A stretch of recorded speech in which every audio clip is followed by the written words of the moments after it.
Alright, what's going on, guys? We're gonna go ahead and turn this over in just a second.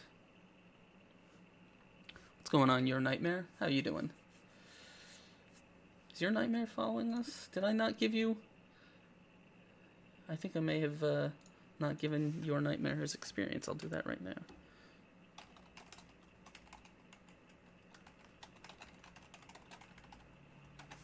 There you go. What's going on, Dr. Haas? Give...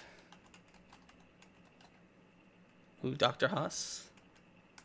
Oh, well, he also followed us, so he gets 2,000 experience. Alright, enough with the experience. Let's turn it over. What is going on, guys? Hello and welcome to another awesome episode of Fuzzy Dice, your Dungeon Master show right here on the Exploding Dice channel, live every Tuesday with awesome discussion, awesome guests, and, you know, the best damn D&D show around. Which may or may not be true. Our lawyers haven't gotten back to me on that yet. Anyway, we have what may be one of our best shows ever. I don't say that lightly. Lined up for you guys, and we're going to get right into it. But before I do, first of all, thank you, The Grand Ski. Thank you, Video Store Cowboy. Thank you, Dr. Haas. Thank you, Erlin P86 for following before the show started. Welcome to the madness, guys. Also, thank you, Basement Heroes, for following. You were there too. Thank you, guys. Your follows are very much appreciated and always helping us get that much closer to our 200 follower goal, where if we get back to 200 followers, we may celebrate a little with some more drunken D&D. Who knows what could happen. So let me dive right into it. We have some announcements for you guys today.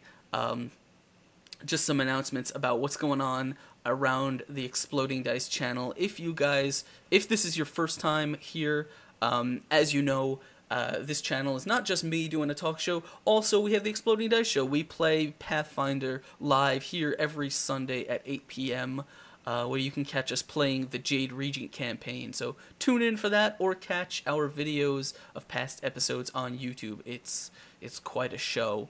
So announcements.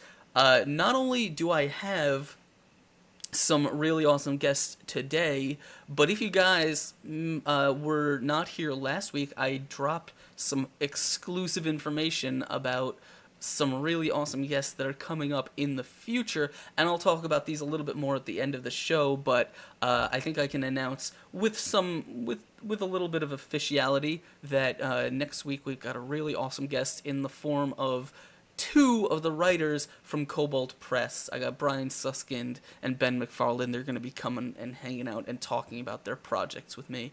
It's going to be awesome, so Fuzzy Dice guests in the future. We got some really awesome ones, and I will be dropping those at the end of the show. Another thing is, I was on a couple streams for International Tabletop Day. It was a great time. I don't know what you guys did for International Tabletop Day, if anything. I played some Pirates. I played some Call of Cthulhu. I played a lot of things. It was guests on all kinds of streams. Too many to list. You can find me all over the place. And you can check out some of those on the Encounter Roleplay channel, as well as you can catch me there every Thursday at 1 p.m. where I play Tinker's Tale, a 5th edition D&D game run by Leah Hunt, and Lee Hunt. It's going great. We're having a great time. That is me and Will from Encounter Roleplay and Trainsy TV all playing some very, very hilarious D&D. I was also on their West Marches show, which I may talk about a little bit this episode, because it was one of the most ridiculous games I've ever been in. All I can say was someone became the Juggercock, and it was wild. I may be doing something for Roll20Con. Keep your eyes peeled on my Twitter. Roll20Con, I may be DMing something, so I haven't made any plans yet, but we'll see about that. And also, if you are on Twitter with me, do me a favor and send a message to send a tweet to your message here and tell them that you want Broderick Quink to return. You want to see some wizard action on the Your Message Here podcast, because I think he deserves it. If you don't know, Broderick Quink is a character that showed up on the Inside Jokes podcast a few times. Was one of the best. I think he was the best thing about that show. So tell Your Message Here that you want to see Broderick Quink. That's really all my announcements. Let's just speed through a little bit of the weekly recap of what you may have missed on the last episode of Exploding Dice. So if you missed the last episode of Exploding Dice, the players had returned to Sandpoint after clearing out the brine stump marsh of its goblin problem. They wiped out pretty much the entire Licktoad goblin tribe there, as well as some samurai skeletons that lived in a cave. When they returned, they delivered all the things they had found, things that bore Ameko Kaijutsu's family name on them. They returned those to Ameko, and she looked very forlorn, very sullen when those things were delivered to her, and kind of locked herself in the room for the next day or so. The players were given a place of honor at the town's local auction, where the all of the estate and the property of the wizard Hunkley, who was dead. They found him dead in his under his house, and kind of went through his house and disarmed all his magical traps and stuff for the town. His estate was being auctioned off, so the players were given a place of honor there. They didn't bid on anything, but they were present as a noble named Clauser kind of threw a temper tantrum when something that he was looking for was apparently not for sale or not auctioned, and he stormed out of the place. The players didn't really know what to make of that, so they chased Clauser down. They talked to him, Breck talked to him at least, learned that apparently he had been sent by his lord to find a specific book. The book was not for sale, and that made him very mad, and that his lord would not be pleased. So the players returned to the Rusty Dragon, where they talked to Ameko. They learned that Ameko, the reason that she was forlorn was actually because one of the pieces of information they found in the swamp was a note written in her native language, which informed her that she had family that she did not know about, who had come from a mysterious town called Brinewall, far to the north, that had been destroyed about 25 years earlier under mysterious circumstances. She was enamored by this idea, and she was really, really wanted to find out the truth about her family. So because the letter was apparently written by her grandfather, who she had never met, to her father, who is now dead. So she wanted to go to Brinewall, and she asked the players if they would travel there with her. So the players are in the process of organizing, or they were going to get into the process of organizing a caravan to leave Sandpoint and head for Brinewall, when they were met by Clauser, the noble who had stormed off in the woods. And he revealed to them in secret that Motley3K has just hit that follow button. Thank you, Motley3K, for following. You are a gentleman, and welcome to the madness. No, what Clauser actually revealed to the players in secret was that the book that he was after was a tome called The Secrets of the Dreaming Dark, and his lord was actually a green dragon named a Teperax. And if the players did not, if they didn't basically allow him to tell his lord that they had the book, the dragon would assume that the book is in Sandpoint and would probably come to destroy the town. So not wanting that to happen, the players have vowed to basically take the book, which they actually do have. They've found it in the wizard's stash, and leave with it, and they're going to flee to the north. Partially they're going to the north to visit Brinewall, but they're also now going to flee from a dragon, and hopefully lead that dragon away from Sandpoint to keep the town safe as their final act of protecting Sandpoint. So that's where we left off. It's quite a story, and hopefully this week, when we come back this Sunday, many more secrets will be revealed as the players get underway on their grand caravan voyage. So that's what you may have missed on Exploding Dice. As always, videos of the past episodes are in our YouTube channel, which is down below. Go check those out. They're awesome. So let's move on. Announcements and recap done. I don't want to leave these guys hanging too long. I've got two awesome guests, as you can see, on either side of me, right here and here. Sitting to this side right here, I have got James from the Basement Heroes podcast. What's going on, man? Not much. Thanks for having me. It's a pleasure. The pleasure is certainly mine. And on this side of me, no, this one right here, I've got Mike from the RPG Academy. How's it going? It's going great. Thank you very much for having me. Again, the pleasure is mine. You are more than welcome. So why don't I go, James? Why don't you tell us a little bit about what it is you do? I know some of the information is down below, but why don't you tell the chat what you get up to on the internet? So I see on here I've got Hanson James, but I also run the account Basement Heroes, and what we do is a real play Dungeons and Dragons podcast. That's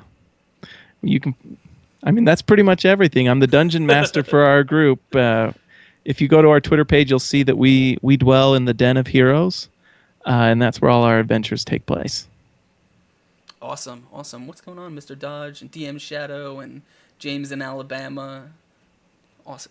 All right. So, Mike, you also have not one but multiple podcasts. Am I correct?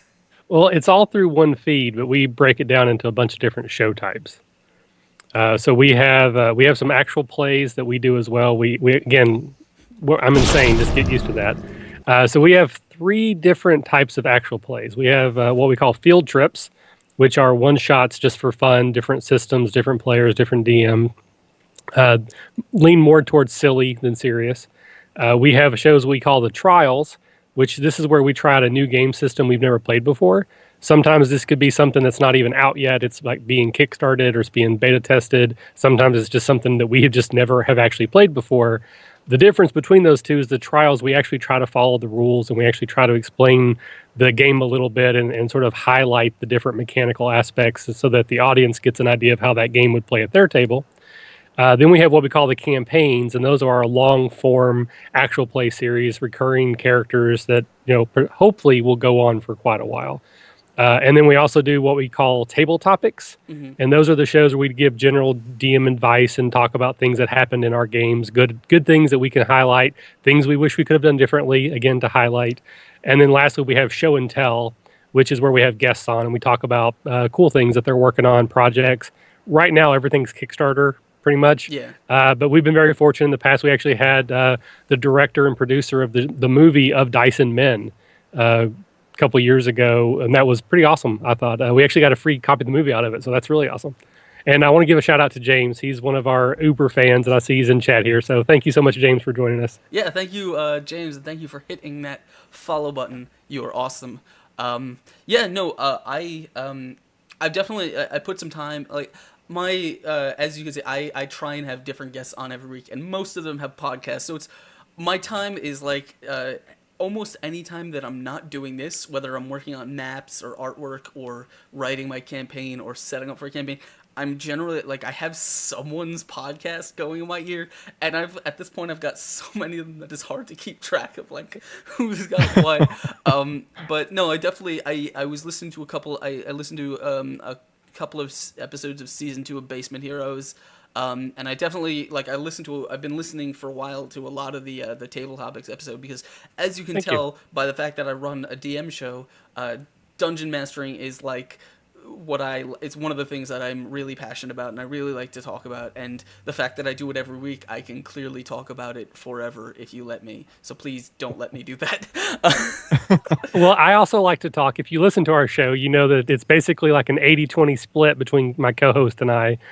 We joke that he doesn't get to say anything, and I think he talks too much as it is. So Yeah, well, that's why I think like I've had some of my players and stuff on this show originally, but it's like they certainly couldn't keep up with the pace. But it's like, every week I'm here just sharing DM philosophies and talking to other people, because dungeon mastering is something that I kind of threw myself into, and like I like being a player, but I found, you know, being a DM has always been so much more fulfilling for me. And it's like the fact that now every week I get to meet new people and we get to share, you know, ideas about how we do things and maybe ways we've never thought about doing things, and it's just, you know, it's been an awesome experience for me, and I love doing it, and I will continue to do it as long as people will listen to me ramble. So yeah, so why don't we? I guess why don't we just kind of get into it? I don't really have too much of a structure planned. So why don't we? Since you guys are both kind of DMs in your own right, why don't we get a little bit from both of you about like what you I guess what you think your particular style is of DMing, like where you tend to focus on things, and what you think your particular strong points or the things you enjoy most about DMing are. Go ahead, James. All right, great. Sure. I guess I would kind of consider myself more of a story form DM. We don't do as much just when we're playing or when we're recording. We do a lot of just round table discussion. You've got your character sheet in front of you, and you're kind of just following a story, kind of a storyline. I did some podcasts talking a little bit about the different styles, kind of one being just kind of story form like that. You know, and all different styles can be a mix and amalgam of different types, but one's kind of more of a tabletop where you can actually do more just an actual kind of almost board game type Dungeons and Dragons, and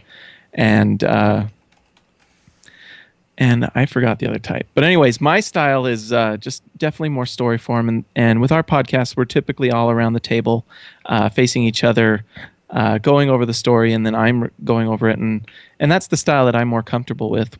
Some of the players that we're with, they like to bring different visual aids. One of our players really likes to build, and he's one of the... Oh, and the other, I guess the style would be just miniatures and focusing on that aspect. But he does a lot of miniatures. He does a lot of modeling and scales, and he'll bring those, and sometimes we use those for visual reference.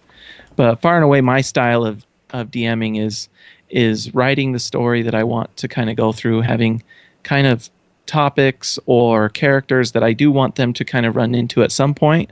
I kind of keep it pretty fluid because players do crazy things, and I sometimes think that as a DM, you're also kind of got to be a little bit of a improv type thing, that you can kind of see what's going on because you do a lot of work and you want to get those different aspects of your preparation into your game. And so I guess that's where I would say I fall, as kind of one of those story DMs, improv, things like that, and allow the characters to really play their characters, as in like, their personalities and things like that.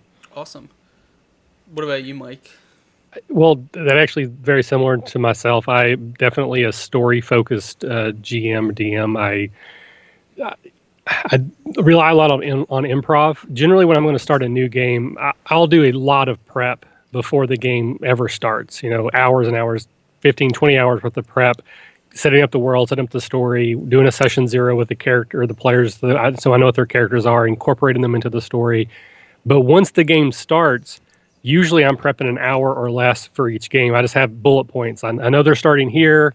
This is where I expect them to go. And I just kind of pretty much run with it. And, our games tend to fall towards the silly side, which I think is easier to run improv because you can just do absurd things and it doesn't necessarily have to go back and go, wait, you said the killer was was left-handed and blue-eyed. This guy's right-handed, and I've screwed up the whole story.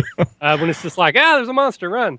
And so I definitely focus on that. And I think the older I've gotten, certainly I think I'm older than either of you guys, and my time being able to play has gotten less and less.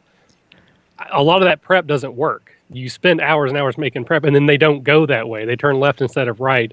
So it's just easier for me and more convenient to just kind of wing it and just make sure everybody has fun around the table. Yeah, I don't know. Like, I think my style of DMing has been such an evolving thing over the years.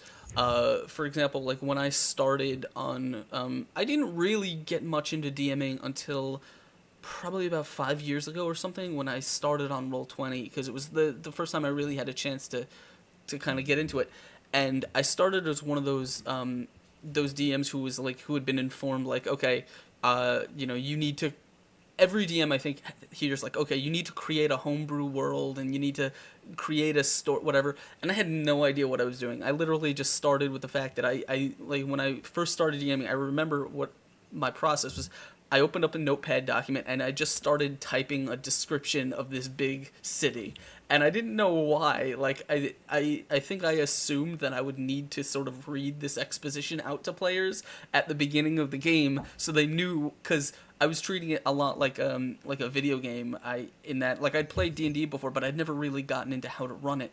So I just typed up this long description, and I was like, I just kind of from there I picked bits of plot and things from like video games and movies that I had recently played. This may be an obtuse reference, but I remember at the time the plot that my players ended up playing was literally an exact 1-to-1 copy of the plot of a game I had just finished, which was Ultima 7. And obviously I was the only one who would know that. But as they went, like, they just kept doing things and they kept doing things, and it's like, I remember there was this one point where they had found that there was an evil wizard off in a tower or something, and they were going to chase him down, and they were in this cart, and they were going through these hills with like barrows, of buried people and stuff, and they decided to go in one. I don't remember why. And they went in, and like under one coffin there was like a hole that went down into a dungeon underneath, and there just happened to be a bunch of necromancers who were in the middle of a ritual. And it's one of those things where the players had a great time, but at the end of it they stopped and they were like, wait, whatever happened to that cult we were chasing? I'm like, you guys haven't been doing that for like a month and a half. And so at that point I realized that I wasn't really enjoying the way things are going. Like, the whole thing made no sense to me. The story wasn't really that good. The characters weren't that great, and I just kind of decided that I was going to step it up a little bit. And so now I've sort of evolved. Like, now I'm one of those DMs who will, like, I like to run adventure paths and published modules only because I'm not a creative writer. I'm really, really bad at writing like a story arc.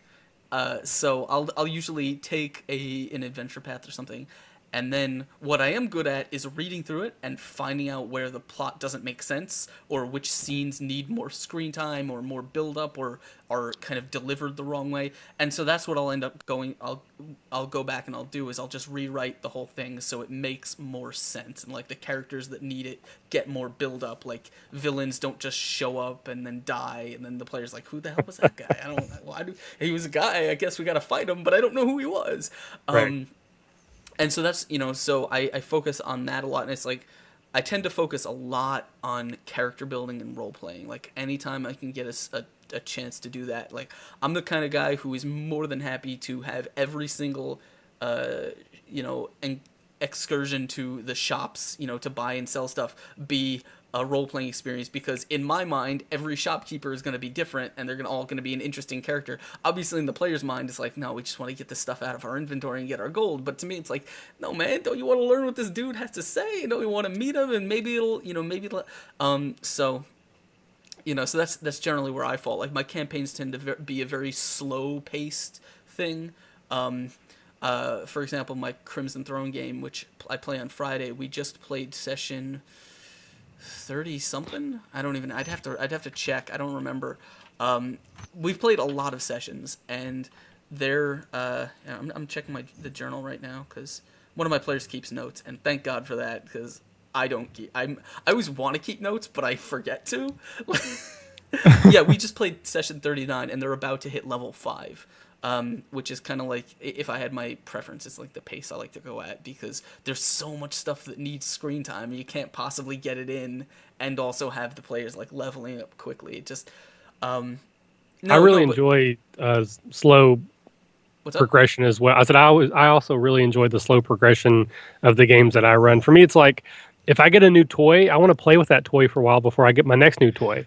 And if I jump from level 3 to level 5 before I've actually experience level 3, then I feel almost cheated in a way. So I love very slow progression games. Yeah. I mean, that's one of the things that, like, I have a player in my Sunday game, and he's always asking me. He's like, "Man, when are we gonna level up? When are we gonna?" And I'm like, in my head, like, you guys I don't want you to have like one encounter that you get a chance to use your new powers on, and then like a couple sessions later, it's you're leveling up again. Like just enjoy it. Like take the time. Meet the characters, role play, have some fun with it. Well, and sometimes you've got a new ability, and that was one of the issues with our podcast is I think we did level up too quickly. Yeah. And there's little nuances you can do with certain abilities, or you can just find ways to do it. But when you're like leveling up from 2 to 6 in just like a rapids, you're not getting a chance to really have fun with a certain ability or a certain spell or whatever it is, or some new item and things like that. Yeah. I totally agree. There's actually an anecdote that I have. I've run Curse of the Crimson Throne, by the way. If you don't know it, it's a Pathfinder adventure path, and I think it's probably one of the best written campaigns that certainly the best that they've ever published, but one of the best written in general.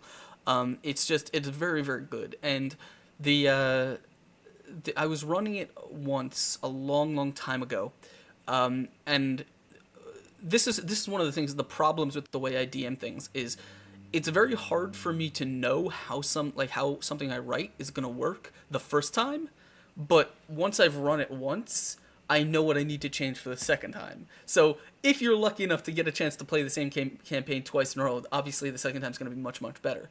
But when I was running it the first time, I was still using experience, like awarding experience for fights and stuff. I've since stopped, and I'll tell you, this is one of the reasons exactly why, is because the party had gone through this. They had gone through this battery of just fighting these enemies and stuff, and they were level 6.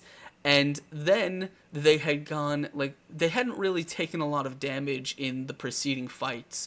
And the story, basically the story had them fighting through a bunch of these guards and eventually getting into this temple, this underground temple of this secret cult.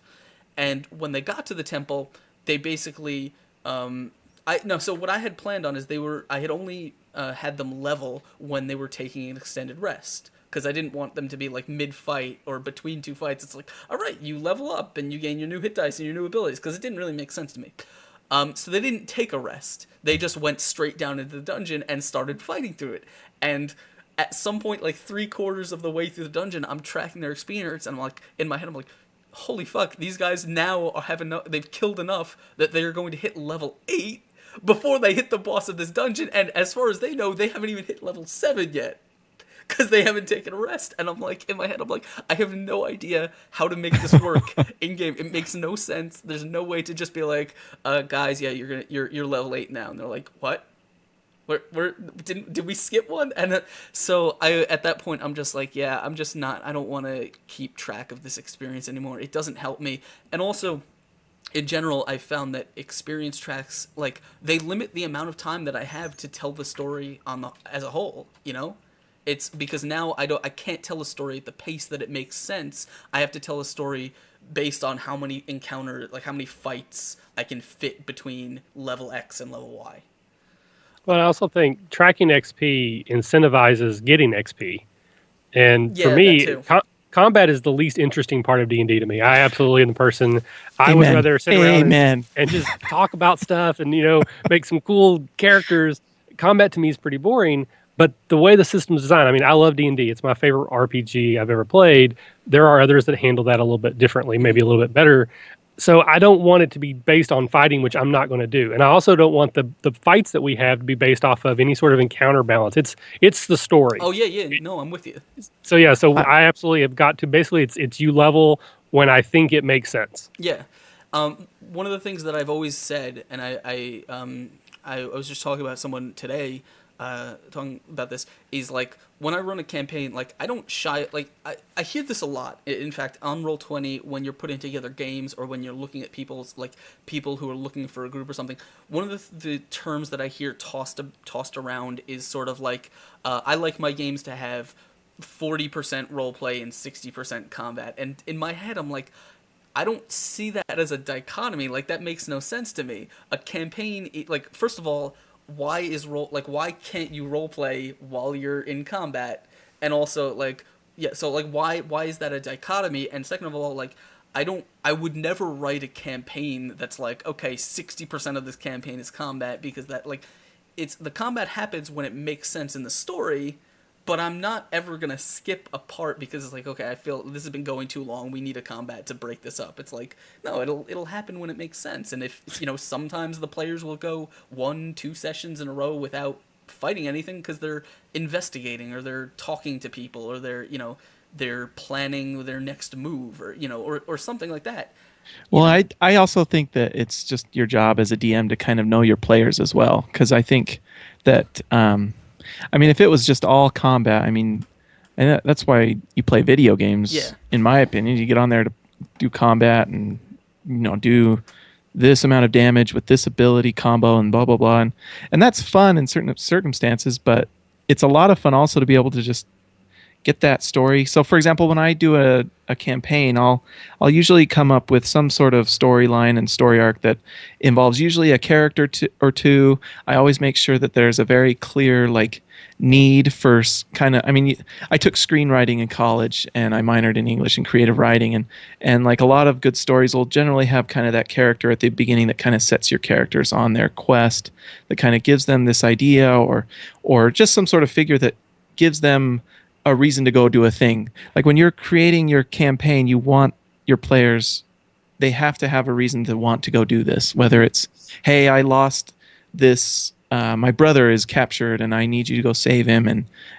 But then you've also I think I really loved what Mike said about the incentivizing, like every opportunity you can to also give your players kind of a reason to celebrate. So whenever we defeat a big monster or something like that, I personally like experience. I don't think it really, I mean, it's not a big deal. We just spread it out and don't think too much about it, but it's kind of a little way of showing them that they've accomplished something.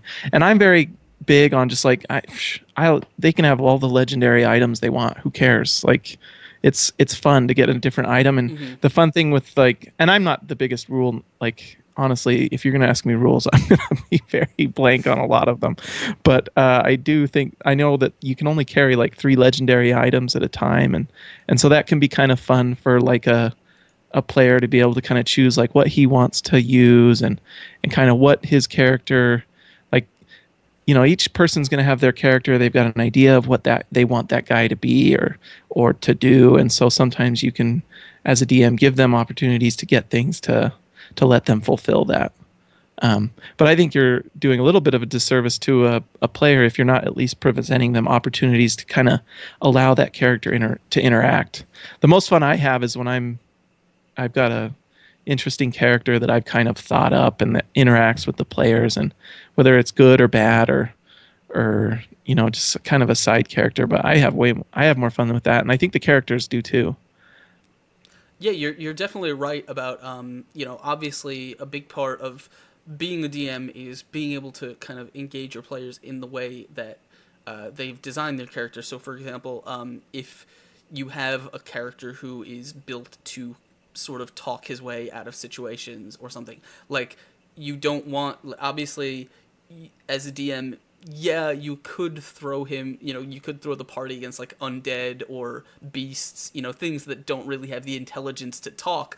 But after a while, you may find that kind of charismatic character, if your entire campaign is spent in dungeons fighting undead, raised ghouls and stuff, that he may be all right in combat, but he may not have have an opportunity to do anything else, and that's obviously, that's part of as a DM.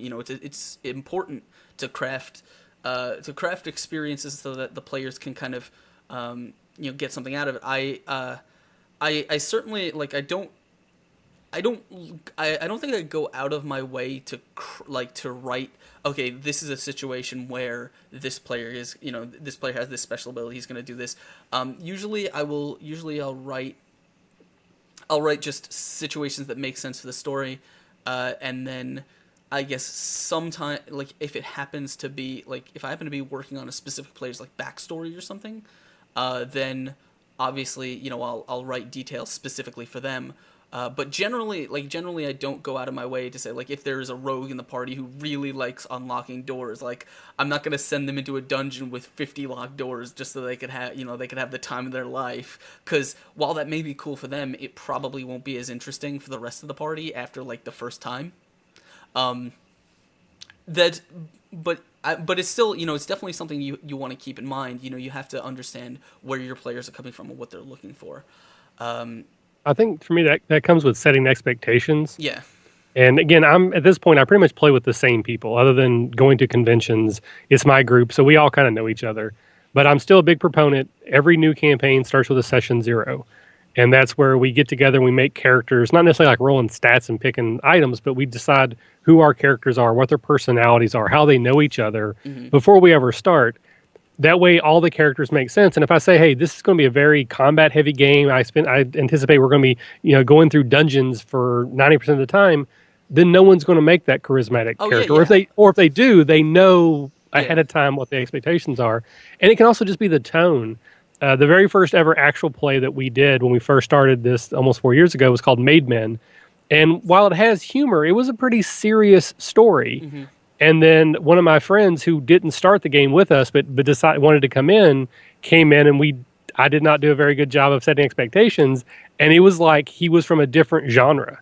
I'm running a Godfather type campaign, and then he's a Three Stooge, and he did not fit in the story very well at all.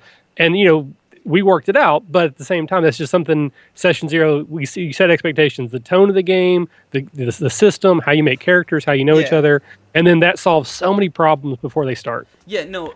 The biggest tip that I have to any DM who, especially, and this is important to me because I've done a lot of recruiting on Roll20. I've pretty much at this point burned myself out on the recruiting process. It is, if I never do it again, it will be too soon.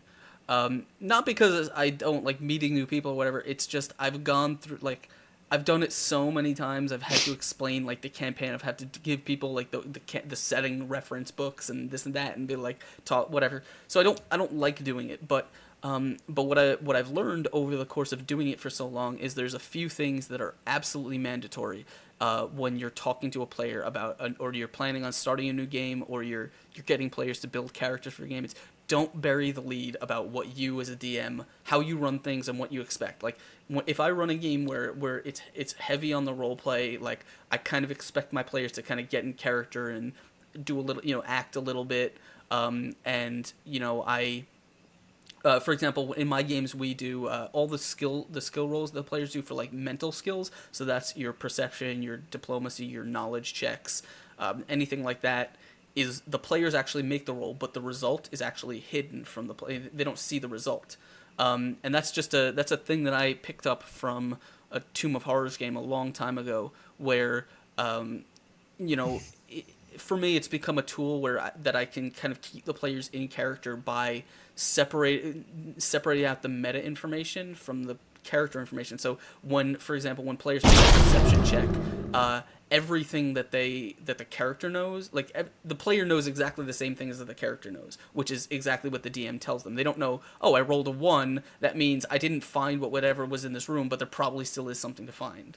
So they're not, but that's not a thing that I won't ever hide that. That's something I have to make known to the players when I'm talking about them, because if that's not something they're into, if they're looking for a game, if they're looking to kind of kick in the door and play sort of a dungeon crashing loot fest, that has not as slow progression and is maybe not as low magic or doesn't have this restriction or that restriction, then don't do it.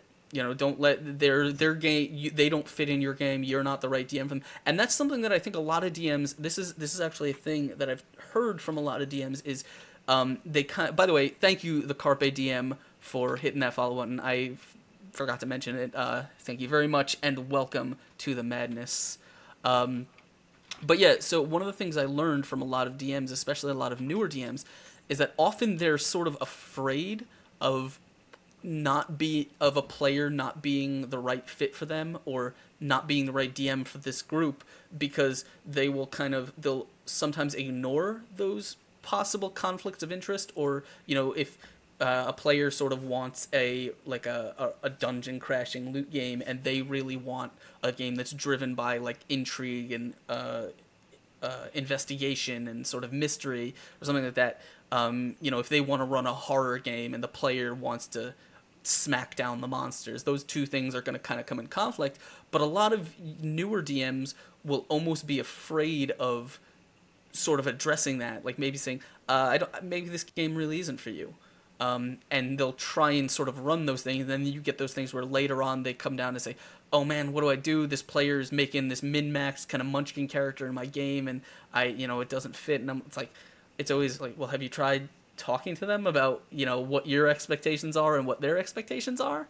So that's why whenever I interview someone, one of the first things I ask them is, what are you looking to get out of this game? What is important to you? Because I need to know that right away, because I need to know if that's what I'm able to provide.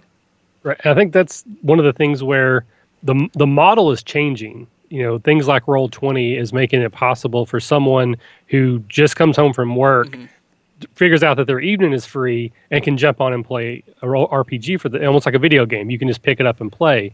Where traditionally the model has been, you play with your friends. You have a group of friends. We decide we want to play a role-playing game. So I have my friends. We are going to play that game. And then you might have one person who wants to role-play and one person that wants combat. And it makes it difficult to be like, hey, Steve, you're my best friend, but you don't fit this game. Yeah. So how about you go home, we'll play our game, and then tomorrow we'll play board games, but you don't fit this game. That's a difficult conversation to have, particularly if you're 12, 13, 14 years old and you're first getting into the game. It's easier on Roll20 where you can do it. You can have an interview and say, I'm running this type of game. If you don't want to play in this type of game, no harm, no foul, but you're just not going to fit otherwise. So let me cultivate the group I want. And I think that's where it's different. Are these people you play with because they're your friends, or are these your friends who you play with? See, and if I had a dime for every time someone said to me, no, we have this guy who's causing problems in our group, like he's making an evil character and we're all good guys, or he always kills the person that we're interviewing, or he's just always doing this or that, and I'm like, well, why don't you just kick him and find someone else, or whatever, or ask him to leave? And they say, oh, we can't because he's our best friend out of the game. He's a great guy out of the game, but in the game he's really shitty. We play at her house. Yeah, we can't keep them out. He's the guy that brings the pizza. Yeah, exactly. That's the chemistry between you and your players is such a big deal. So that's what scares me about those, like the D20 a little bit. I've never really done it. I'll have to try it, but it scares me because the chemistry is what. Do a thing on play some Tomb of Horrors with me. Maybe I will one of these times for sure. But it's just. It's a big deal, and there are times where you have awkward conversations with people, and it usually falls on the DM. So, But again, that's why session 0 is so important, because it's easier to have the conversation up front. We are not going to play that way than it is to be 3 sessions in and be like, yeah, your character doesn't really fit what we're doing. I'm going to need you to change your character. Well, sometimes it's and sometimes it's not even just the character; it's that person too. Oh yeah, no, definitely, definitely. And so that's. I've had on Roll20. That could be awkward. I've had on Roll20. I've had groups that fell apart before our campaign even started because, like, some of the people even told me, like, this. We're trying to create characters, and they're like, "Man, if this person's gonna play, I don't know if I can do it because I don't really, whatever. That we don't work together that well." Your Nightmare says Roll20 is also good for friends across long distance, which I've certainly seen a lot of. People moving away and they still want to play D&D, which is great. Here, the thing about me on Roll20 is. For example, my Friday group, I'm tempted to actually, I'm going to actually, while I do this, check check the start date, because I started with this group a long, long time ago. I'm trying to find my Rune Lords game here. And when I started originally, like when I first interviewed them, I had actually picked up a group of players who all wanted to play together, and basically Friday was their game night, and they were moving to Roll20 because they couldn't really meet at each other's house anymore, whatever. And I'm trying to find the exact date on this because I don't remember when it was posted. January 10th, 2014 was when the game started. So that's when I first put this group together. And we lost some players and stuff, but we've almost been playing for 3 years. It's been almost 3 years with this group. At this point, like, this is my Friday gaming group. Like, I know these guys as well as anyone would know. They're the group that they kind of meet at someone's house and play, D&D with it, whatever. Because we've just been together for so long. Like, one of the players has been with me even longer than this group has existed. But a couple of them have been with me from the start, and it's like, and some of them we picked up later. But you know, it's not even, you know, it's we've just been doing this so long. Like every Friday at 10:30, we just get on Skype and we, you know, we play D&D, and I'm always going to be the dungeon master, and they're, you know, they're going to play, and it's like that's just become our thing, you know, our Friday thing. And I don't, because I know, luckily enough, I've had this group of guys that are great, and I know them well enough that I can write a campaign the way I want to write it, and I know they'll be sort of on board, and I can kind of cater to what they're looking for. But it's not easy to do, like especially on Roll20. Like the reason I bring this up is because you said the thing about having like a group of your friends who, as much as you really really wish they were better role players or they were into the same things you are, you just can't make you can't make that happen. Like they're still your friends, but they don't play games the way you play games. And I mean, we all do this already, though. We have friends who we watch crappy movies with. Yeah. And we have friends that we go out to nice restaurants with. Yeah. And those aren't always the same friends. But role-playing games, I think because it's an inherently social activity, it seems weird to delineate that way. But for the sake of the game, maybe you should. You know, I'm a fan of saying I'd rather have no game than a bad game. Yeah, definitely. Because if you start having a couple of bad sessions, then even the people who want to have fun and who are playing the way you enjoy will stop wanting to play. And then that's how the group falls apart.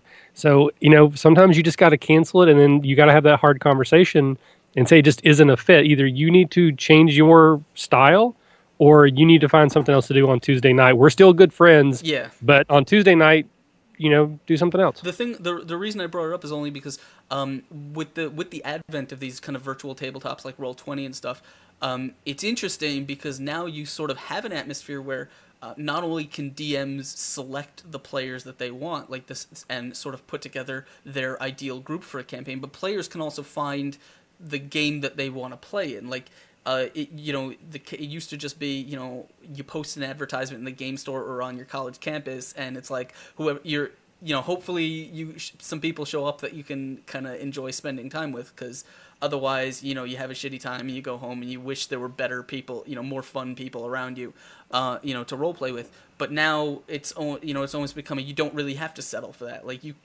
don't, if something's not going, like I've joined games for one session where as a player, and it's like, man, I don't know if I enjoy this. I'm sorry guys, not for me, you know. I've gone to a game store and pulled a little tag off a sheet of paper and found a game, you know. Oh, you did that? Yeah. God, that's probably 15, 20 years ago. Yeah, I mean, no, that's a thing. We used to do that way back, like when I was like 15. Old school Roll20 is what that is, I guess. Yes, and I think it was your one Nightmare mentioned. Like when I play, we don't actually use Roll20 when we play, because I have 2 games a week. I play one at my house and one over the internet. All we use is Google Plus, because we don't use maps and minis. We always just do theater of the mind, and you know, some of us roll at our table. Some of them use the online tools that are in Google Hangouts. But again, I love Roll20, but there are other ways of doing it. And I want to give a quick shout out to Gamers Plane. It's one of the sites that's in my network. That's a play-by-post, which is another way to get a game in if you're having trouble, you know, finding other avenues.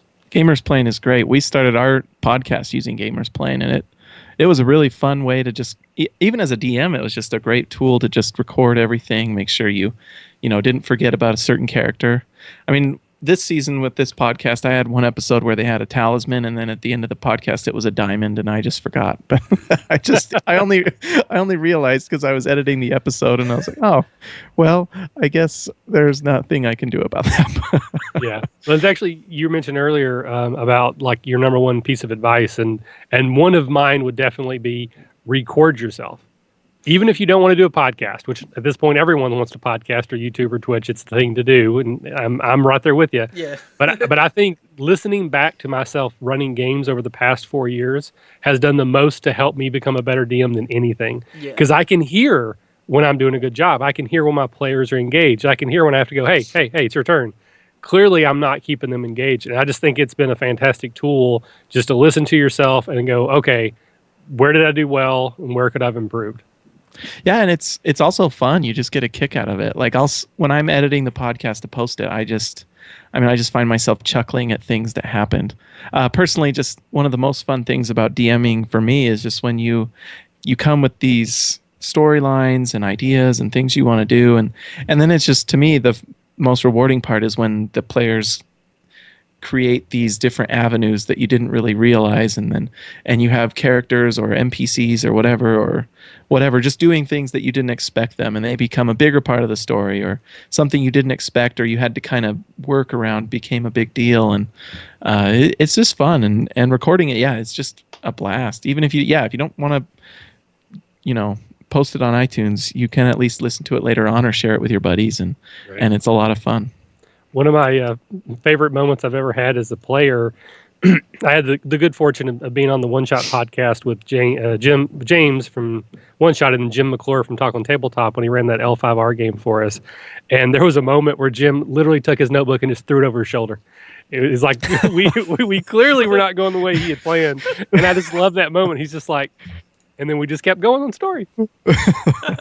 Yeah, I've definitely, I think, just, I don't really listen to we record our sessions. I'm not actually the one who uploads the full session. I'm actually not even the one who streams them, because the way we got started streaming is a very weird story.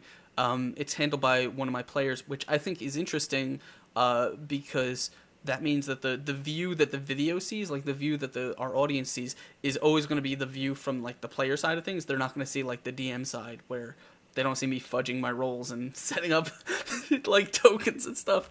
But no, but you can hear, like it's been so weird. Like I went back and I listened to our first episode, and I thought, like, my players told me that the first session was really, really, really good. Like they really, really hooked them. But I go back and listen to it, and all I hear is like stuttering and and and I'm like, I was so weird and awkward and nervous, and I don't know if that was maybe just the new group or maybe the format. I don't know, but I think I've certainly gotten better. For my podcast, I edit out a lot of the ums and stuff, and I've actually started recording just an audio track of all my ums. So I'm about 3 minutes straight of yeah. I can see an like I can visually pick it out. Oh yeah, on you get my so track. good at seeing the like. Yeah, I don't even have to hear it. I just go, that's an that's an that's an. Like I sound so much smarter and such a better DM on the podcast than I am in real life. I'm sure people are disappointed when they go to convention and they're like, "Wait, aren't you the guy on the podcast who does this really well?" This guy kind of stutters a little, and Yeah, no, I wish I could hide that, but we play live, so there's nothing I can do. They see how shitty I am every week. No, it's funny that you were talking about the different styles of like just playing on like Google Hangouts with people's video and stuff, or playing on Roll20. So for example, if you check out our back episodes or our past broadcasts or anything of the Exploding Dice Show, one of the things you'll notice is that the way we sort of set it up is sorry, I was reading something in chat. The way we sort of set it up is that it's basically just an overlay put over his Roll20 window. So that means all the webcams and stuff are coming through Roll20, and I just made an overlay and put it there. And the overlay, because Roll20 focuses on the map, our overlay is like 80% map.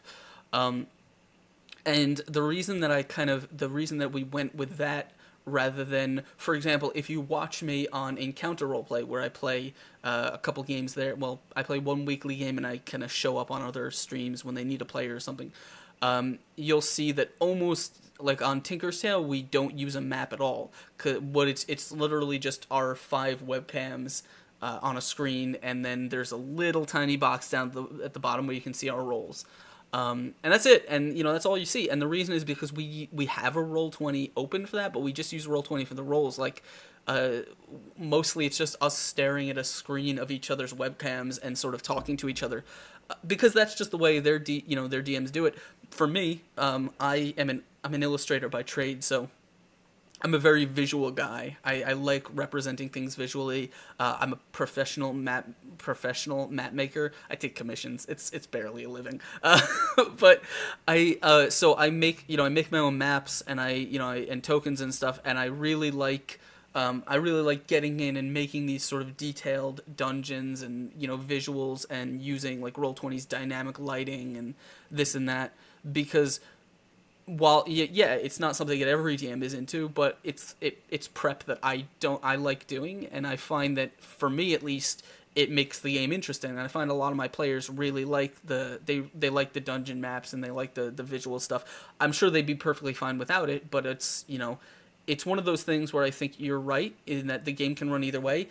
My advice would be like if you're gonna do maps and stuff, just don't half-ass it. Like go full on, like dive into it, make it as cool and as high tech and well presented as you can, because I don't know, I think it improves the quality of my game. I don't necessarily know if it's something the players appreciate or the viewers appreciate, but I think it at least I think it's a different quality, and it's one of those things where if I were going to do theater of the mind, then that's what I would focus on.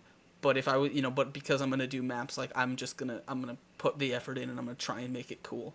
But yeah, I mean, not every DM can set up a map or can draw their own thing, or or this and that, and or they just don't want to, and they'll do like the theater of the mind games, and it's perfectly serviceable.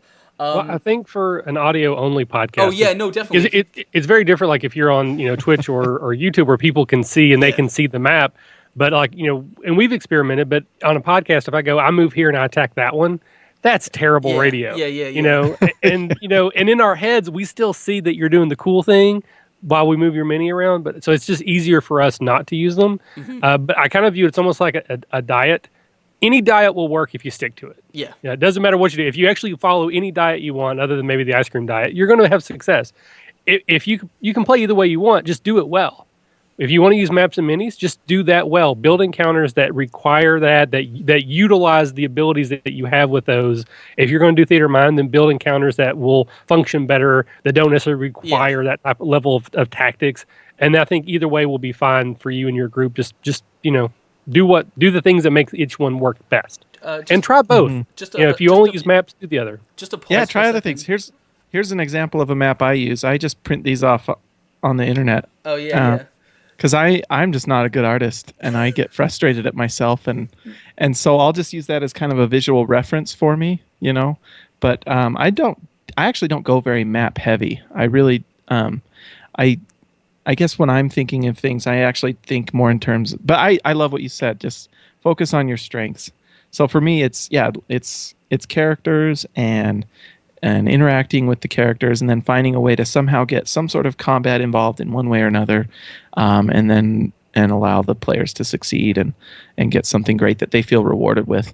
And you can do that in any style, whether it's an in-depth thing or, But because, for example, if my brother is DMing, he's got miniatures up galore, and everyone has their miniature, and you've got your measuring tape that you go 5 feet to do this and things like that. But you're right, if I'm doing a podcast, no one wants to hear, hey, can you hand me the tape, and is that 15 feet or is that 20 feet, or that type of thing.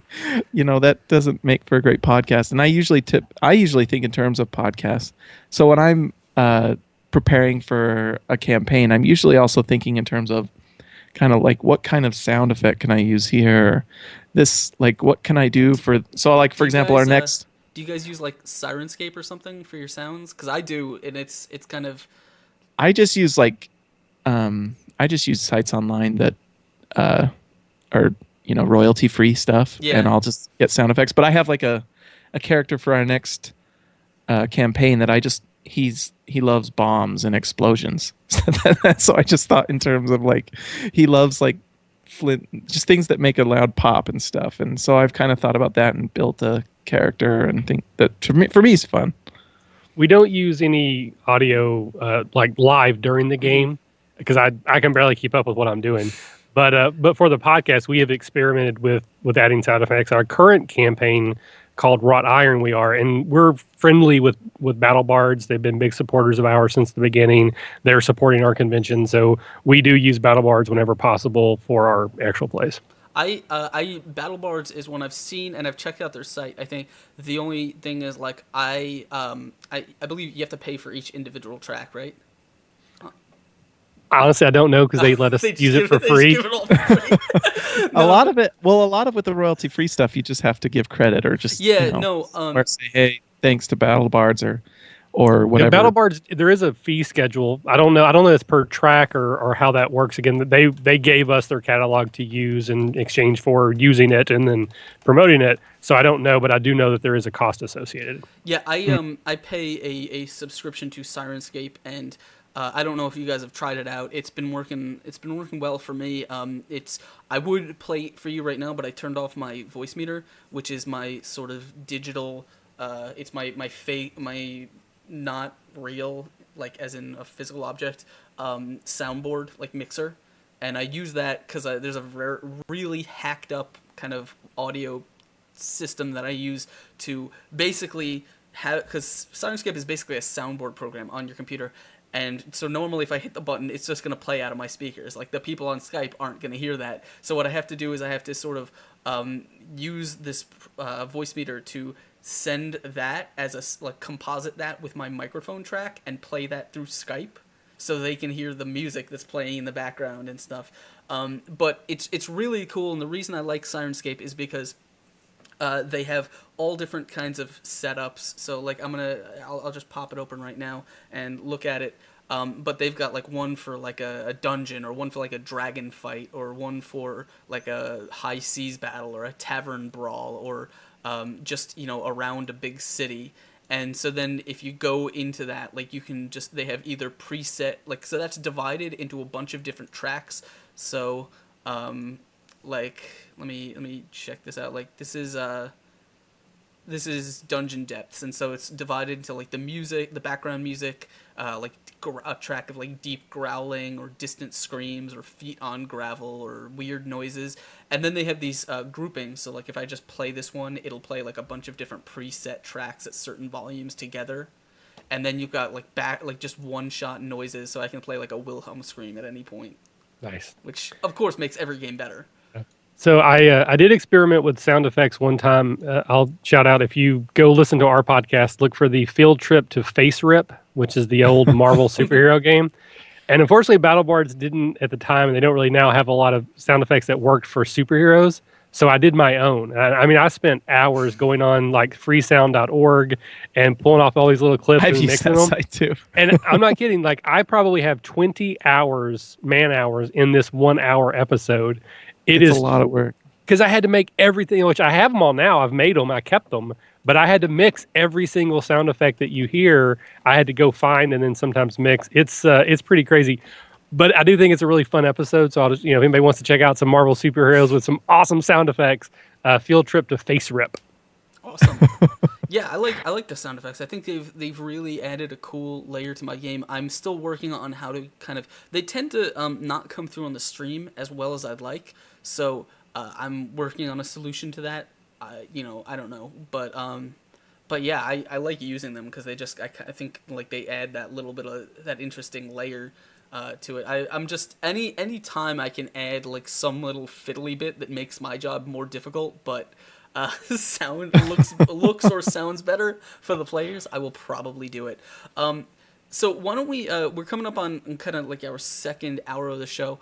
I know we have some, I guess we could sit here and we could talk about DM tips and all that forever. And thank you, D-Bus the Bard, for hitting that follow button. You are a gentleman, a scholar, and welcome to the madness as Dice Thulu embraces you with his tentacles.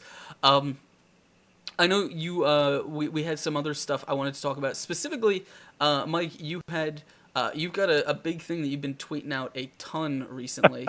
Yeah, yes, segues for days I got. Yeah, but thank you for that. I do appreciate it. So so our podcast has been around for about 4 years, and we have, we built a following. We're certainly not the biggest podcast in our space, but we're not the smallest either. And we have a small but passionate group of fans and listeners, and we are trying to launch our own convention. And we've actually, this will be our 4th convention. The first 2 were just private affairs at my house. First time was just basically a aggrandized gamers weekend with just my friends anyway. Is that really a convention if it's just at your house? Isn't that just like a party? Pretty much, that's just a party. But then the next year we did it again, but then we actually invited like some of our listeners, and we actually had people travel out of state. So it's still at my house in my basement, but I had people I'd never actually met before. And we had a special guest who was a local game designer came down. It was kind of more official, but still at my house.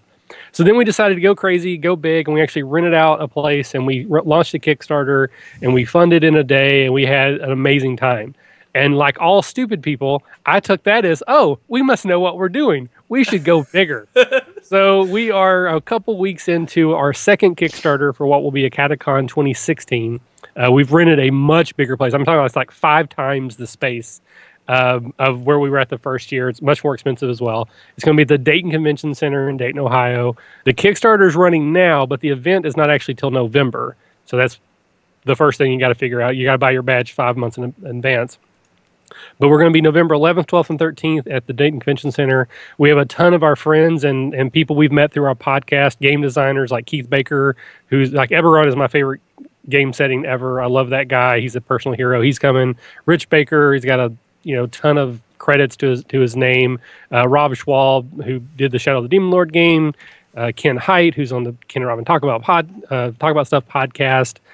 John Wick, who just did that $1.3 million Kickstarter for 7C. He's going to be there. A bunch of other podcasters are going to be there. James and Kat from One Shot, DM Mitch and DM Chris from DM's Block, and more.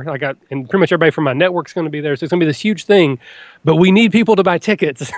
So I think right now we're about 76% of the way there. We're probably going to fund, but we had stretch goals that we wanted, to pay for all those people to show up.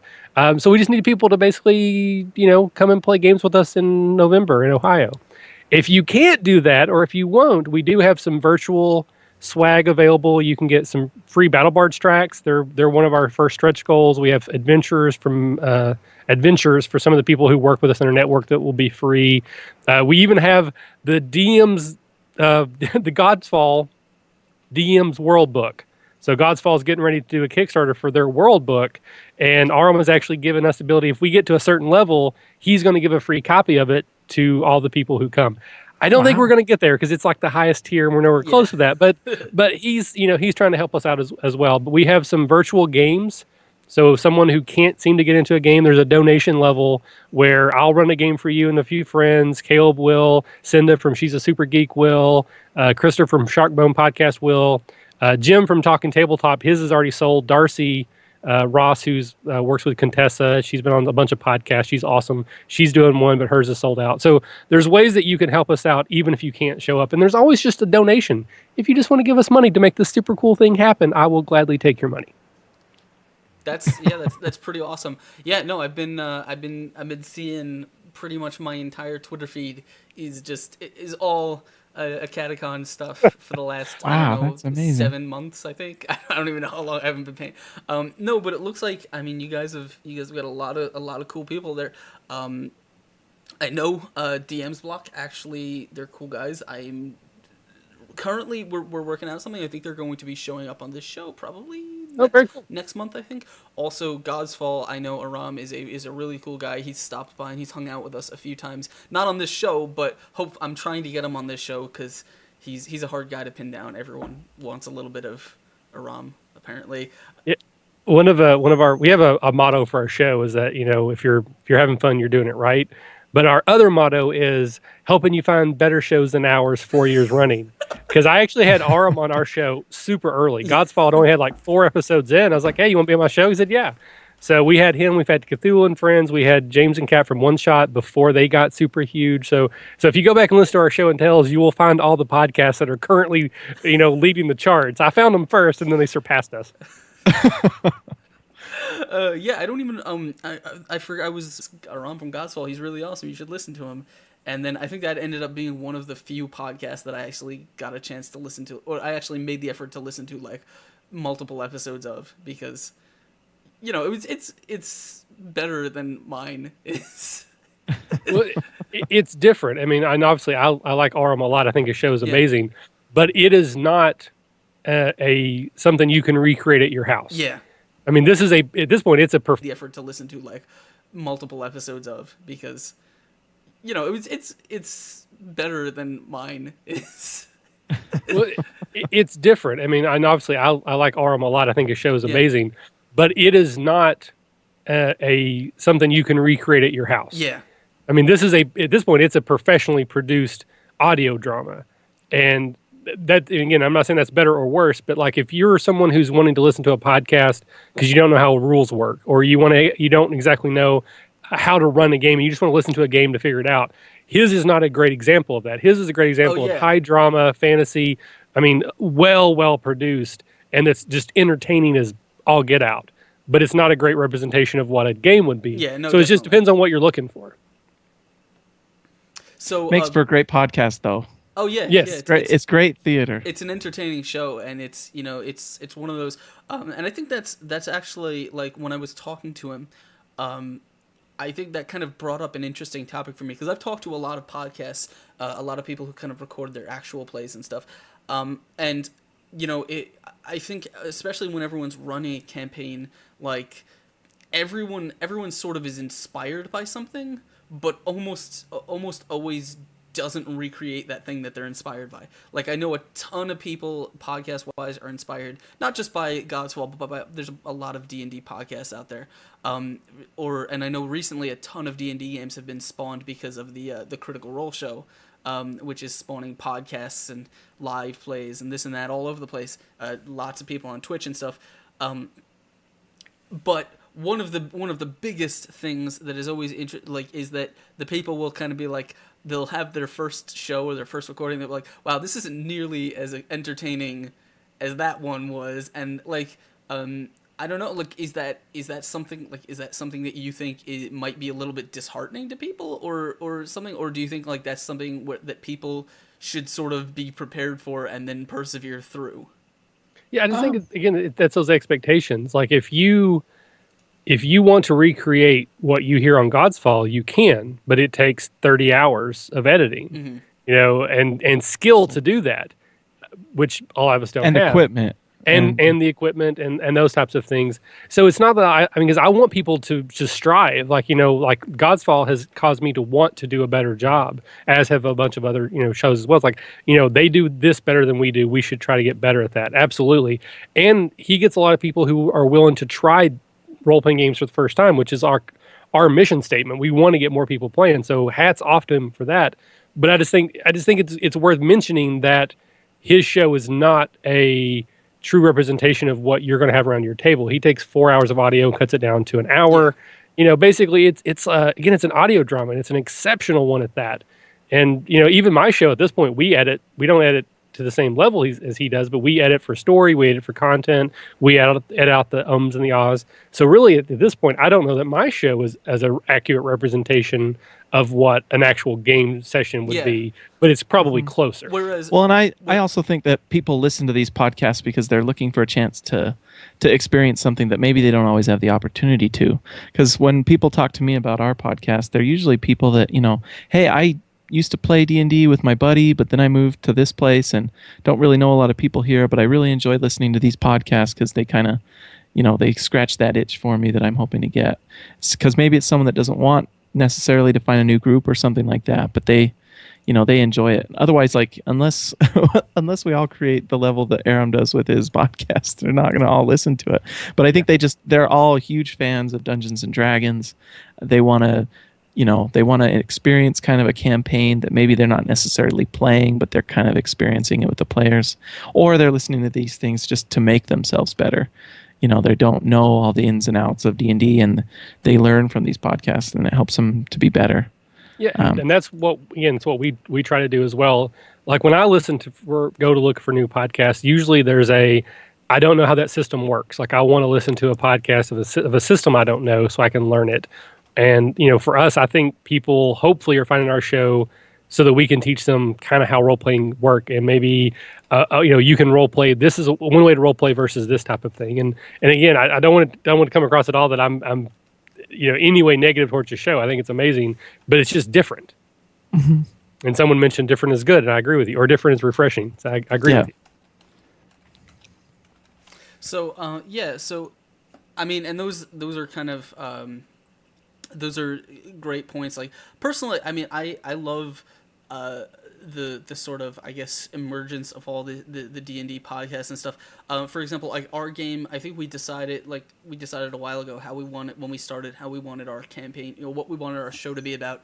And I think our show is is probably like it's designed to be a representation. I don't want to say a representation. It is literally a D&D game, like a session of D&D being played in front of you. We're not, of course, professional actors, and we're not, we may not be very good at what we do, but we at least, hopefully are having a good time doing it. And like, I don't ever expect us to crack like 20,000 people like Geek and Sundry does every Thursday, watching them live, but as long as here's the thing that I kind of like, I want my show to be entertaining, but the reason is because as a DM, and I'm sure you guys can appreciate this, being that you do your own podcast and stuff.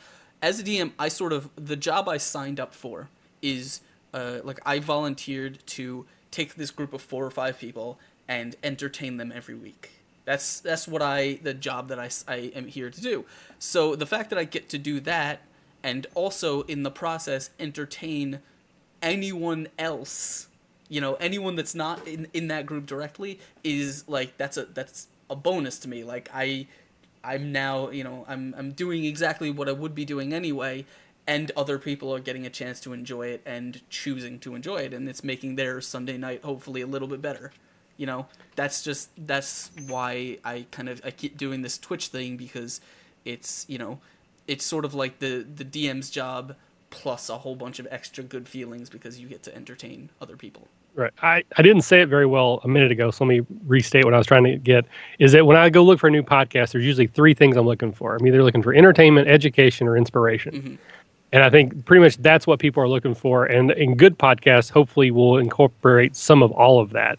Some are better at one than the other. And so again, when people come to us, hopefully we're educating them on how the game works, maybe inspiring them to do their own, and hopefully we're entertaining at the same time.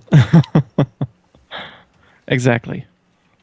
So I don't want to dwell on other people's podcasts for crazy long, because you guys obviously have your own podcast and they're the best ever. We all know that. One of. Of course. Like two up somewhere on the list. Like there's a list. We are on it somewhere. If you search it, we'll maybe show up. You may have to Control F, but it's there.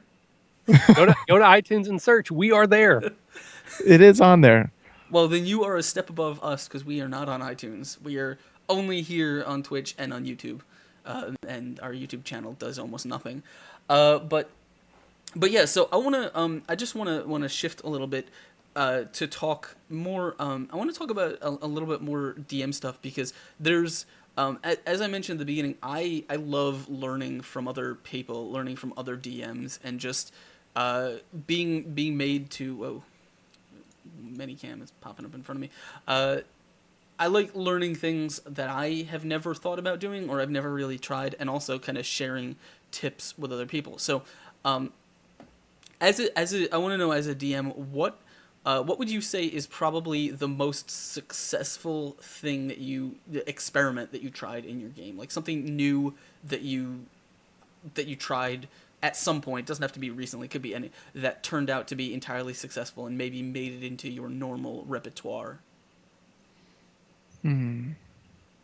We did a Halloween episode, and we just did something completely random. And I had Sam's actually in the watching right now, but he did the DMing, and we just did like a zombie kind of Deus Ex Machina story where eventually you just all die in some way or another.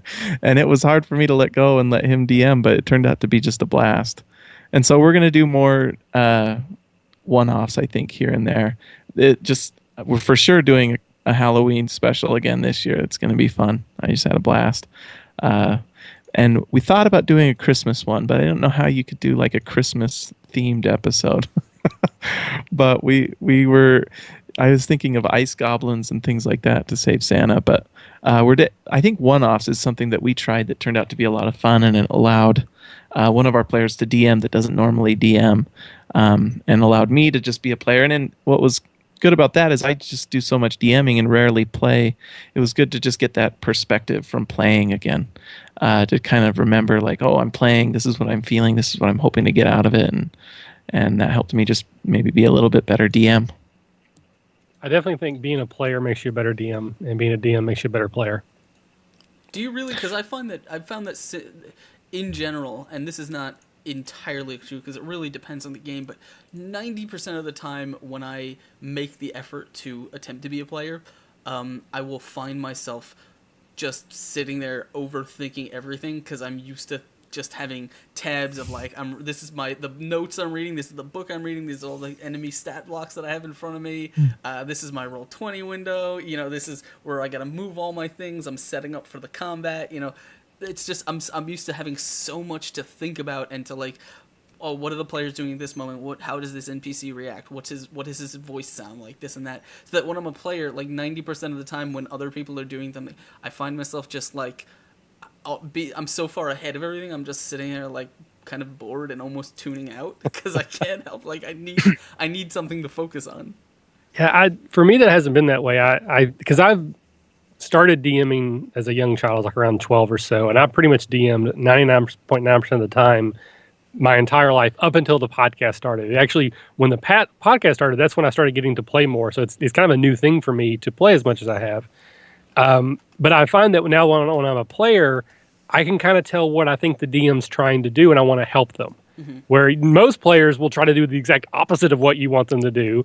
I will try to help them as much as I can. I'm like, okay, clearly this is the plot. I'll find a way that makes sense for my character to want to follow it. I'm not going to make the DM do that for me. I'm like, okay, yeah, this is where we're going to go. And even if it doesn't make a lot of sense, I'm going to go with it. I'm also going to try to be as dramatic as I can and role play as hard as I can, and give them things to feed off of. So I just think it's easier from that side when I'm trying to help the DM. Back to your original question, I can give you an example of something I tried that failed spectacularly. Rather than succeeding.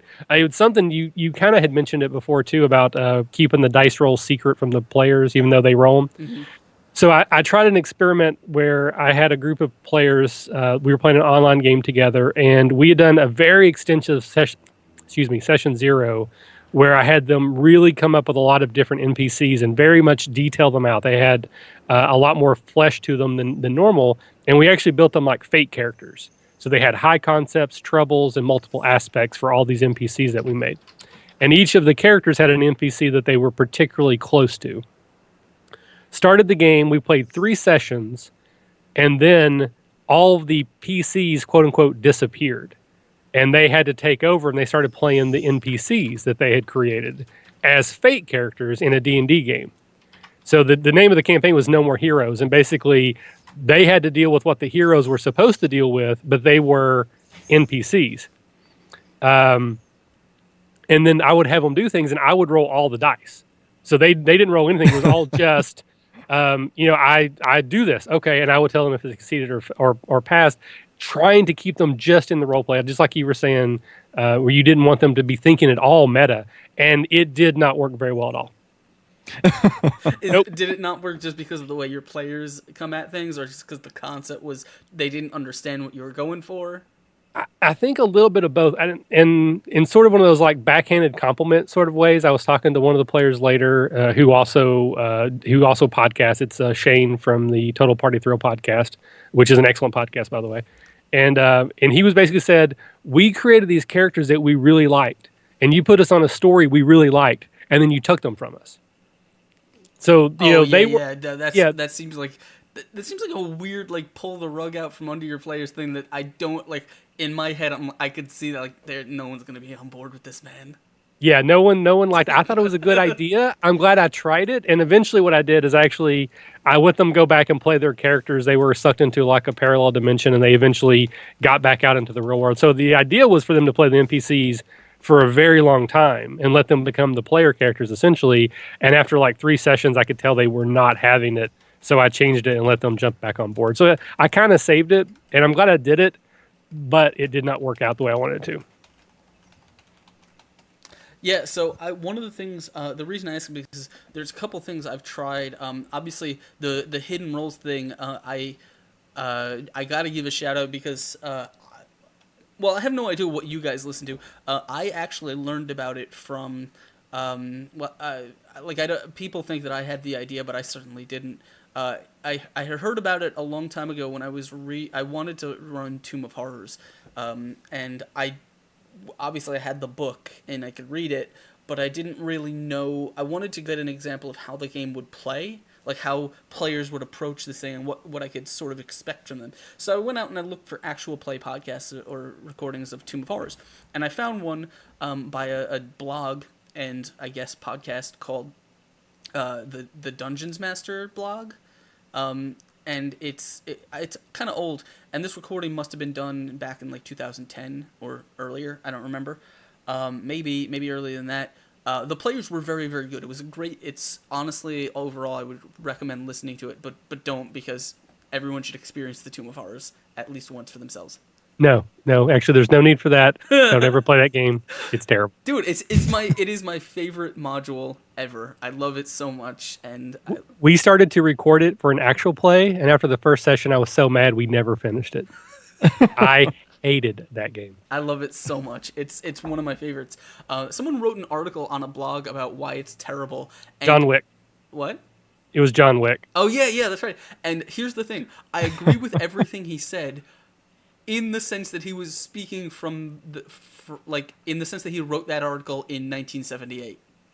The fact that everything in that article was true back when it was originally published, and when people were picking it up as a module that not knowing what's going on or just to run for their players. But now in 2016, we have the benefit of knowing that it exists and knowing the sort of the mythos and the legend behind it, where there is no reason that a player should be playing that and not knowing what they're getting into, in which case none of the criticism is applicable. I still disagree. I disagree. I think that module is full of just gotchas where there's no tension, because it's not like, oh, this could be a bad decision. It's just, I'll turn left, you're dead. Okay, well then now I'm going to go up the stairs. Okay, well you're dead. There's no rationale behind it. It's just you make the wrong choice without any information of that choice, your character dies. And to me, I don't like that. I definitely get where you're coming from. I certainly think, at least if you've played it, you probably know what I'm talking about. The first hallway in that dungeon, from a dungeon master's perspective and just from a reading perspective, I think is like a master class in how to design, just how to teach players the rules of the play, the world that they're in. It's something you wouldn't really understand without reading the actual hallway and the text and knowing where all the traps and stuff are. But once you do, you understand how brilliantly it's designed, and that it teaches you every single rule about the dungeon in that one hallway. And I love everything about it. I think it's genius. You're right in that it's a horrible, horrible module to be a player in, but in my opinion, if you are playing it, it means you've agreed to play it and you know exactly what you're getting into, in which case you have no reason to complain, I don't think. But that's my opinion. I enjoy it because it's fun for me. Now, I do agree that if you're going to say we're going to play Tomb of Horrors, I had never actually played it before. I knew a lot about it. It's it's in the mythos. I've grown up with it, but I had never actually played it. And then my friend Rocky, who did a conversion to 5e, so it's not even as deadly as the original version. It's like, hey, I want to run this for the podcast. I'm like, sure. And even knowing what it was, I was just like, it's just not my type of adventure. Again, because it's all just random. And spoilers, if anyone's not played Tomb of Horrors, I'm not going to give it all away. I'm looking at it right now. I've never heard of it. But when you get there, there's a chance, there's basically the right entrance and the wrong entrance. Yeah. There's no way to know which one is right. If you pick the wrong one, you die instantly. Once you get into the hallway, true. You don't die instantly. Pretty much. And you can. And then the second you actually get to the right hallway, very early on, there's a right and left passage sort of thing. Yeah. One of them goes on, one of them you instantly die. Well, no, okay, so so it's a choose your own adventure, and you're dead, and you're dead. There's not. I don't think in the hallway there's an instant death anything, unless you're talking about the mouth. But yes, that's what I'm. Yeah, but who would crawl through the? Who wouldn't crawl through that? Who wouldn't do that? Come on, it's D&D. You're in a dungeon. Of course, I'm going to crawl through that mouth, and it's not even like you're just dead. Yeah, I know. It's the best. No, I love it. It's great. And my version was actually 4th edition when I ran it, which I think is still a good addition for running the Tomb of Horrors, in that a lot of the traps and stuff are turned not into their 1st edition instant death counterparts, but a lot of them are I physically turned into like skill challenges, so the players all have a chance to like, they still will die if they fail, but they have a chance to actually attempt to succeed. And also the rituals and stuff made it really, there are a lot of really cool things you can do. I specifically rebuilt the 4th edition version to be much deadlier than it was, because it was not as deadly as it needed to be. Right. But anyway, I was listening, backtracking. Yeah, sorry. I was listening to this podcast and it was very, very good. And the DM said, because one of the things about this place is I want to keep the atmosphere very tense. I want you guys to always be on your toes. So in order to do that, perception rolls specifically, along with some other things, I'm going to be rolling in secret. So I'll just roll the die. You tell me what your bonus is, and then I'll tell you what you find or what you don't find. And I thought that was very, very good because I heard it seemed to work well. And so I tried it out in my Tomb of Horrors game, and it was fun. And then it was just, I just happened to phase it into my normal D&D game. And at first it was just perception checks, because I didn't want the players to sort of be on that whole thing where it's like, oh, I roll perception. Oh, me too. And yeah, me. Oh, he failed. Can I roll? Like, I didn't really want to deal with that anymore. So I just had, I had the player roll, and, in my game, a perception check is always accompanied by, like, what specifically are you looking for, or how specifically do you want to search? Because if the player says, I'm looking for a hidden door, well, that tells me, obviously, they're not going to be searching, like, the drawers of a desk for, like, a secret ledger or something like that, And so I just started phasing it into my games, and it's just kind of become a regular thing. Like, it worked extremely well, and I like the result. I did have one group that didn't really work with it, in the sense that, like, every time a perception roll came up, they were just like, all right, can we just toss the whole room and so we don't miss anything? And they just, like, that became their go-to tactic, and I had to be like, all right, guys, come on, seriously? You're going to spend 10, 15 minutes tossing every single room you come across? Like, no, let's be adults about this. There's a book I read, it's probably 15 years old by now, called Necessary Evil. It's actually a really cool novel. I really like it. It's very much like a D&D game where basically the good guys win and they eradicate evil, but then that causes an imbalance. So the druids have to go out and find the last surviving villains and make them go on a quest to restore the balance. Didn't they make a movie about that? An animated movie? It sounds exactly like Megamind, only in reverse. Yeah.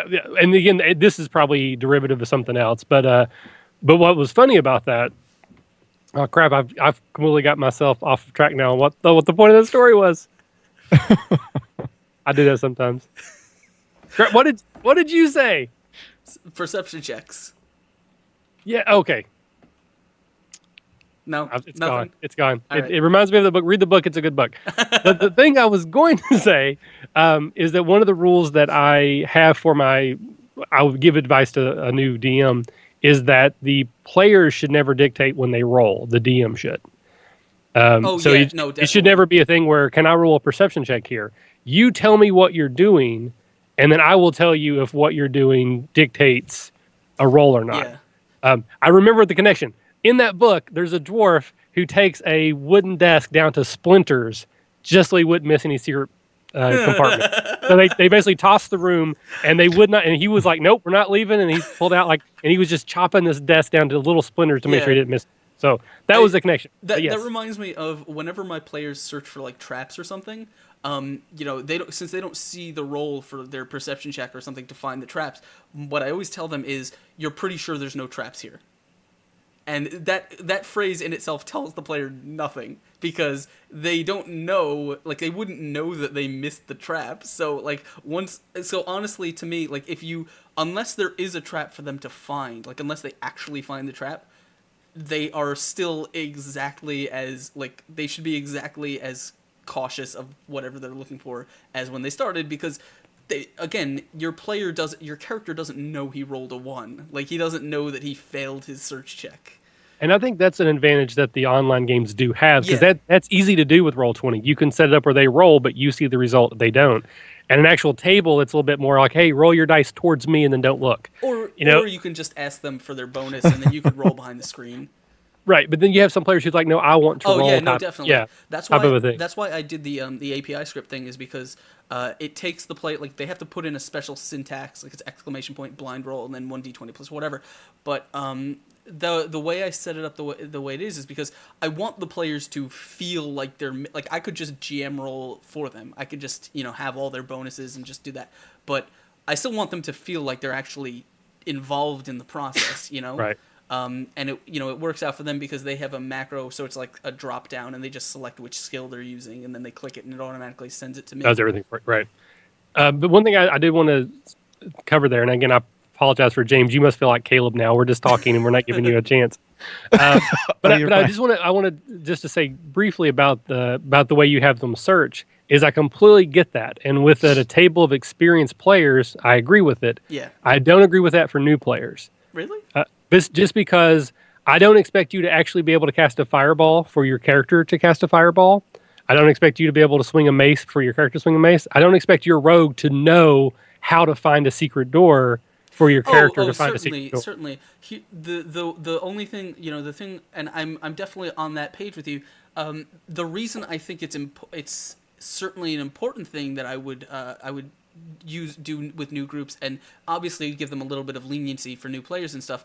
But my big thing when I'm dealing with new players is, especially when a player is new, that's the time when you want to instill good habits in them, And so, like, asking them questions like that, like saying, and you can specify your question. So you're saying, like, if the player says, "I want to search the room," and you say, "Okay, what are you looking for?" And they're like, "I don't know." Well, are you, what? Because here's the thing: is what I tell players is, when you're searching a room, it means what in your mind you think there's something to find. All you have to do is tell me what you think that is. Tell me what you think your character is looking for. Because no one just walks into a room and says, "Yeah, I think I'll search this. This looks like a good room to search. There might be something here." It's like, what do you think? Do you think there's a secret door? Do you think there's a secret lever or switch? For example, when a player says, "I want to search for traps," like they're in an empty hallway and they say, "I want to search for traps." Well, what kind of traps are you searching for? They're like, I'm just searching everything. Well, you're going to tell me you're going to search every single surface? Like, do you think there's a trap in the ceiling? Do you think there's a trap in the floor? Like, if you ask specific questions, I'm happy to give you information that may help sway your decision, but I always want to kind of get players thinking along those lines. I want them to think about those details so that the next time we encounter this situation, they can just, it's in the forefront of their mind. Okay, I'm going into this room. What is probably here? Well, there's no furniture, so that means there's probably no treasure to find. Let's search. There might be a door or something. And I agree with the thought process and the conclusion, because that's the same thing I want to do eventually. But I'm not going to penalize, and I'm not saying you're saying that either. But I don't want to penalize someone who's never played before. They don't know what they're doing. They're like, I want to search for traps. And if they don't say specifically, I'm looking for a tripwire by the door, I'm not going to have them blow up because they didn't find the landmine. And then the other side of that, like, you could have that situation where someone says, "I want to search the room, but I don't know what I'm looking for." Okay, that's fine. Go ahead and roll. And then if they roll really well, you can kind of narrate what you wanted them to say. Definitely. So you go over here and, you look at the room and you're like, "Hey, that's a weird place for that dresser. If I was putting this room together, I'd put the dresser here. Why is the dresser there?" And the same thing, you're teaching them that eventually they're going to go, "Do I notice anything weird about the room setup? Like where the furniture is?" That's exactly where I'm going with it. If you, I know James had mentioned earlier, I did a show last week. I didn't have a guest with me, so I just did sort of a grab bag of topics. And one of the topics that I went over was sort of encouraging players to role play more, to get into their character, and to kind of bring that out of them a little bit more. And one of the things that I talked about was one of the best ways that you can sort of encourage players to get more in character and to give you more information, feed you more detail on their own, is to be a good role model for them. Give them that feedback. So if a player doesn't, if they've never played a rogue before, so they have no idea how traps work, and they say, "I want to search for traps," then you go out of your way to sort of narrate what they find. Like, tell them, okay, you find, there's a tripwire and it's a really fine thing, running across the door frame, or, you find there's a little bit of an air current, at a gap in the door. And that means, so now you're sort of, okay, in their mind, okay, this is how traps work. They're hidden, but they're generally going to be somewhere that for example, that we're walking, or somewhere we wouldn't. So that means next time they walk down the hall, they might say, oh, are there any tripwires here? Can I kind of get down and look for those? And that's setting a good example for them, but it's kind of you're encouraging them by showing, by telling them kind of what they should expect and how things work, and then later on you can when they're new, obviously if it's a first time player, yes, give them plenty of leeway. You don't need to punish them for that. But you should but it's a good time to encourage those good habits. And one of the things you said, which I actually said, I've said a couple times, and I think it's a great tip, is ideally, and it's very unlikely that you will get a group that is used to doing this, so it may be something that you have to kind of train them into doing, and it might be something that's easier to do with brand new players, is ideally the way D&D should work, at least in my mind, is that the players should never ask to roll anything, unless it's an attack. That's different.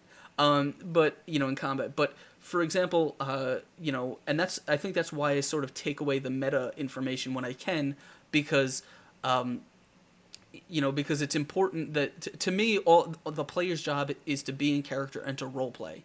And, they just make the decisions their character would make, they do what their character would do, or at least they narrate what their character would do. And then if the DM thinks that it's a skill roll or a roll is necessary to adjudicate a situation, then he'll ask for it. Unfortunately, that's not something that a lot of players have ever really considered before or heard.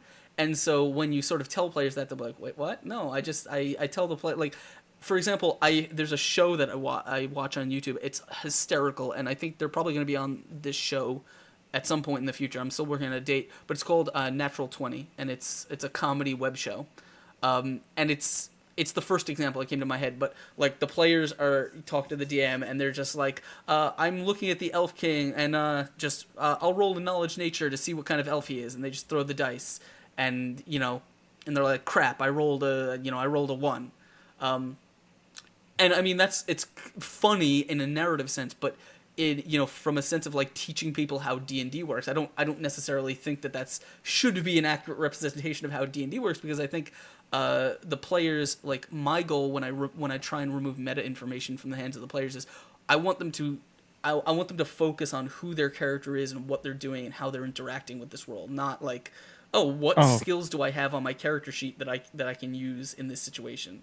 Right. I don't want them. Go ahead, James. I've been talking over you all day. So I was going to say, this Saturday we have 2 new players coming in, and really, like, the only rule I have for a new player is because the first thing he asked me is like, well, I'm not all that caught up on 5th edition. I've done some Pathfinder and stuff like that, and I was like, well, then you probably know about as much as I do about a lot of these things. But the real rule for you was just, I want you to just think about what this character is. What's their name? Who are they? What's their personality? That's what I want you to bring. Because they started asking me, well, what does the group need? And in my head, I'm thinking, well, that's kind of like World of Warcraft think, and I try to get away from that. Yeah.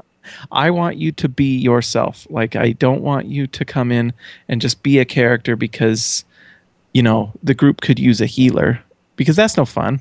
What I want you to do is know, like, well, if you want to be a healer, that's great, but what's their personality? Where do they come from?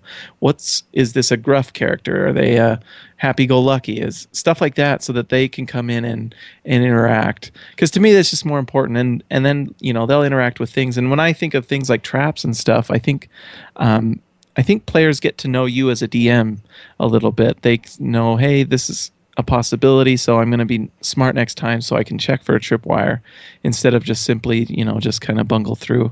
I think players just adapt to their DM a little bit. Oh, absolutely.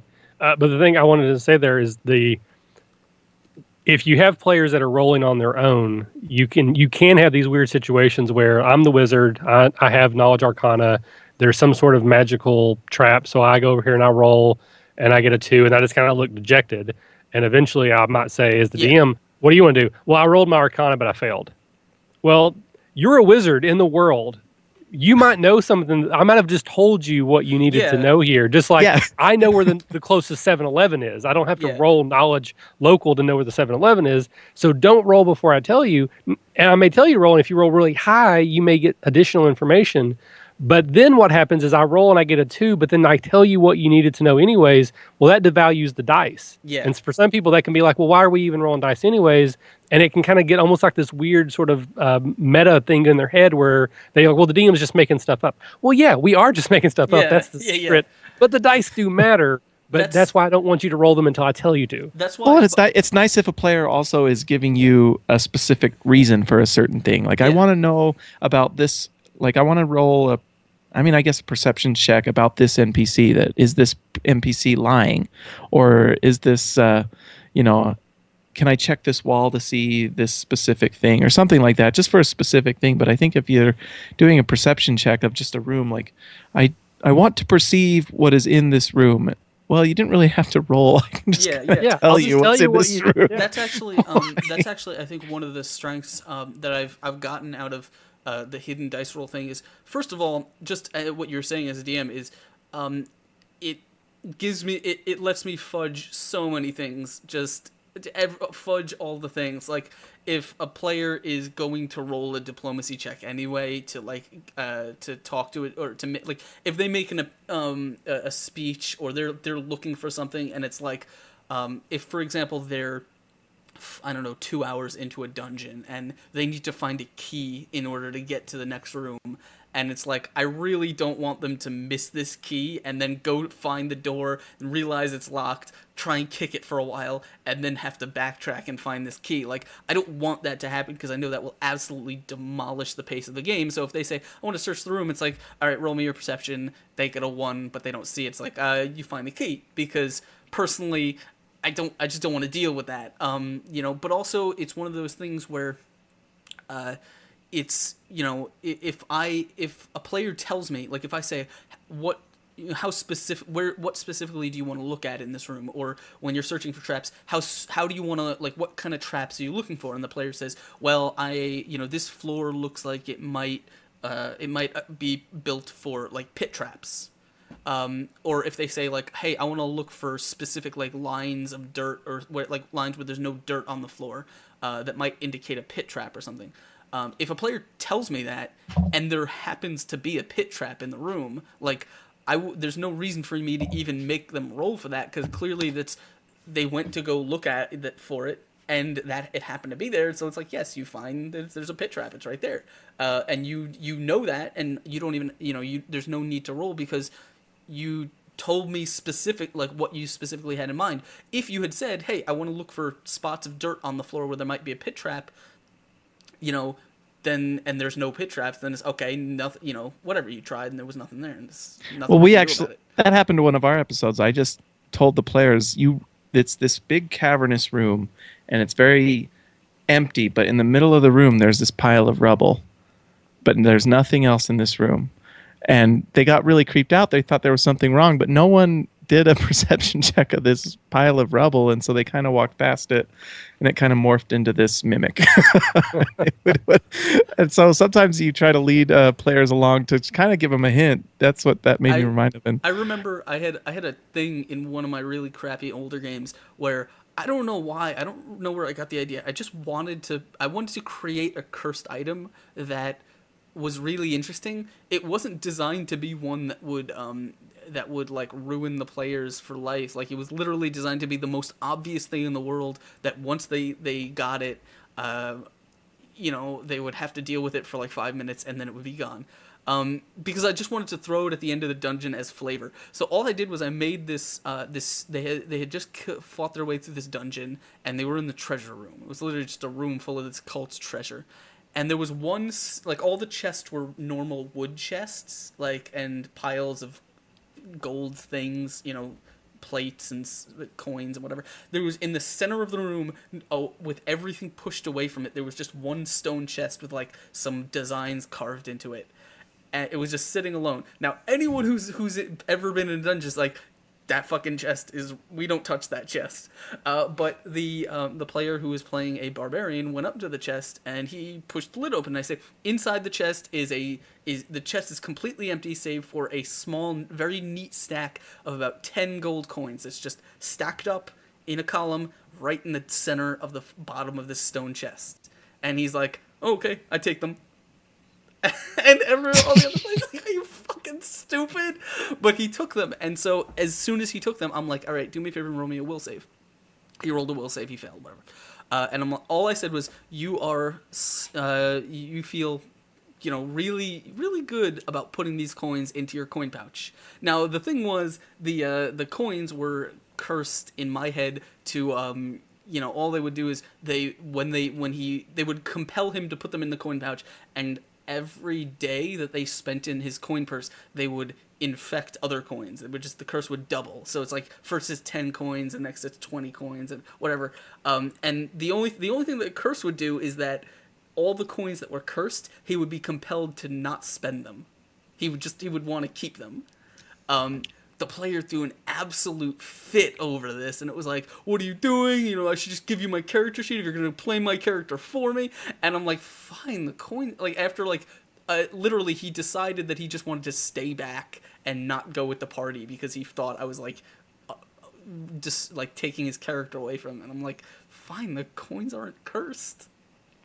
But it was just, the story reminded me of that. And, like, it's one of those things where, like, the whole situation was designed to be so easy to avoid by someone saying, hey man, I don't think we should open this chest. The hardest thing for me as a DM, though, sometimes, and it's always my biggest fear, is having the players go along the plot line that I'm hoping that they go along.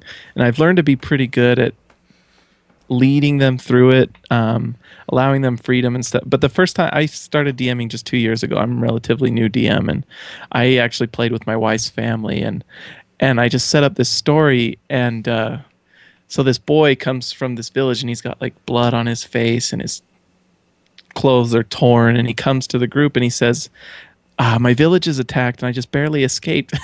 And they spent the whole time wondering if he was a bad guy. And so I didn't asking him questions. They eventually told him they didn't want to help him, so I had to so I had to improv like that. They got so like as a DM you just have to improv. So the goblin party that attacked the village actually captures them, and it turned it into this whole new story and kind of talking their way out of a dungeon, I guess. But there's a rule I have I learned a long time ago, which is anything as a DM. And everyone's probably learned this at some point. Anything that you describe in any sort of significant detail, for your players, that is now the focus of the campaign. And I experienced this on one campaign where my players were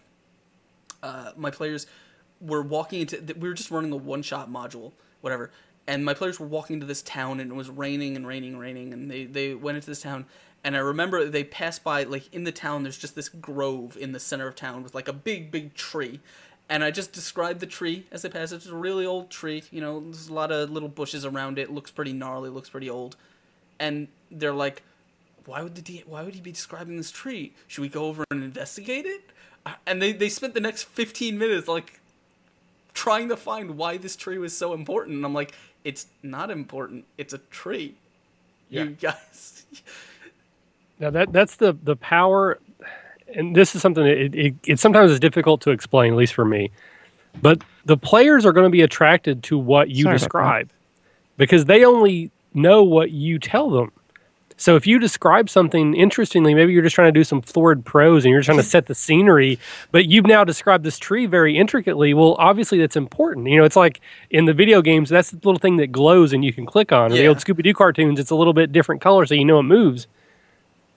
So that's the thing, is just the characters will go to what you put in front of them. It's like shiny.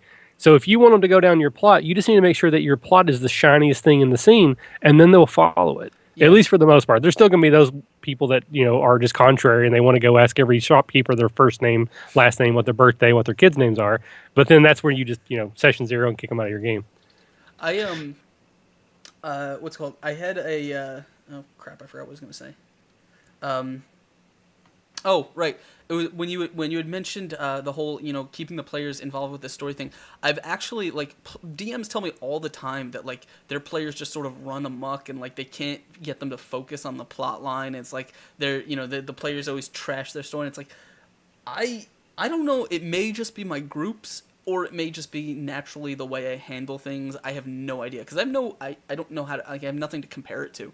But for some reason, the groups that I've spent a lot of time with, I've never really had a problem with keeping them doing exactly what I need them, what I want them to do story wise. So, for example, a long time ago we were playing Rise of the Runelords, and I don't remember exactly what it was that had happened, but something happened in one of the sessions, and it was literally exactly what I had planned on happening. Like I had planned was going to happen. Like I knew how this session was going to play out, and whatever. But so the players did whatever they were going to do, and I don't remember exactly what it was. But one of the players comes to me after the session in private message. He's like, "Man, I'm really sorry that we probably just trashed all your whole what you had in mind, and your whole we kind of derailed your whole campaign by doing this, and it was just what our characters were doing." I'm like, yeah, okay, yeah, no.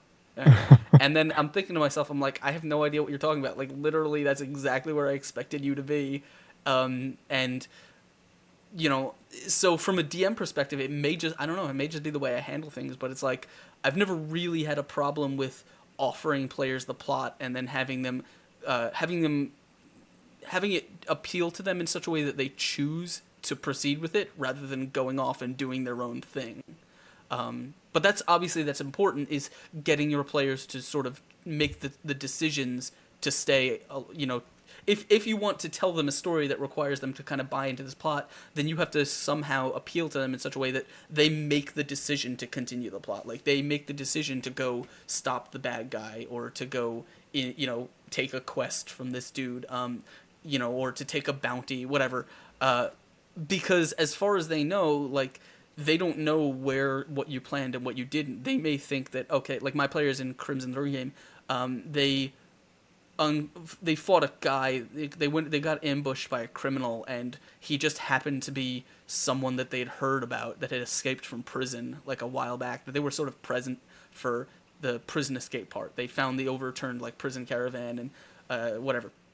And he just they didn't get the names of any of the escaped criminals. They just fade into the background. And so this guy comes up, and one of the players is like, "Oh wait, didn't we hear a description of this guy that we're now holding his head?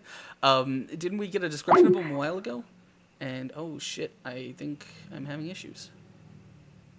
Oh no, I lost. Looks like I lost James. Yeah, I can still hear you. Okay, yeah, no, I lost James for a second. Oh no, I don't know what's going on. Looks like he's having internet issues. Yeah. I'm actually surprised I haven't, to be honest. This is the longest I've ever been on Skype, and it's not failed me, so this is kind of a miracle. Well, I'm going to endeavor to get him back. Okay. He looks like... Give me a second. I'm checking the Skype to see if he's offline. No, it looks like he's back on. And now he's busy. And then hopefully it will get back. I just note... Oh, there he is. All right. And we're back. We're back. I got dropped. Yeah, I don't know. Skype has problems. Just because we're... that actually reminded me, I looked at my clock. I hadn't looked at it for a while. We're coming up on 9 o'clock, and I do want to... we've had some awesome people hanging out and chat with us, and I do want to get a chance to get to them. So why don't we take a minute...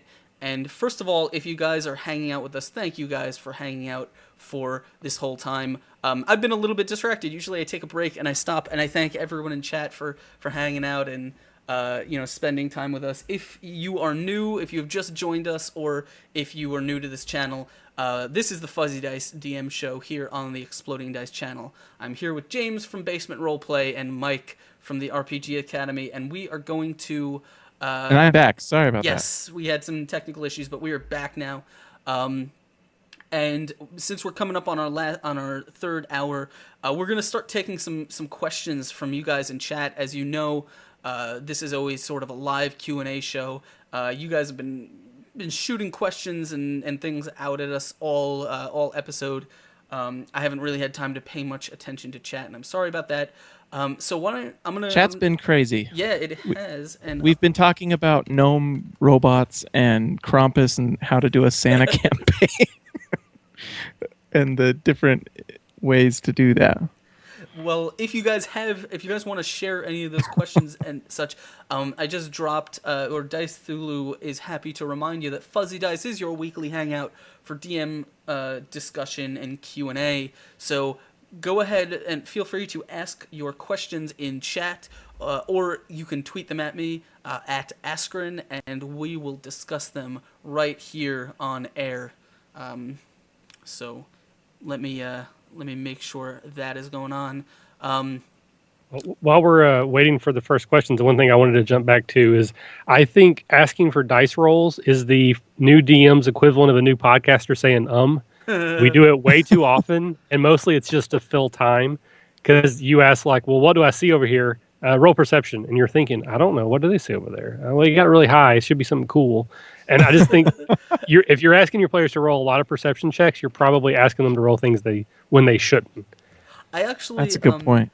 I actually have a thing, and I don't know if you guys do this. It may just be me, but oftentimes when I'm running a situation and the players want to interact with. Usually, it's when the players want to interact with an NPC or something. I will and I don't really know how the NPC would react because I don't know. It's just something I've never had to consider. I haven't had to consider before. What I'll do is I'll secretly roll a d20 and I'll say if it's high they do this, and if it's low they do this, and then I'll roll and then I'll realize that oh, it's low, they don't do whatever, and I realize no wait, that seems dumb, and then I'll just do it anyway.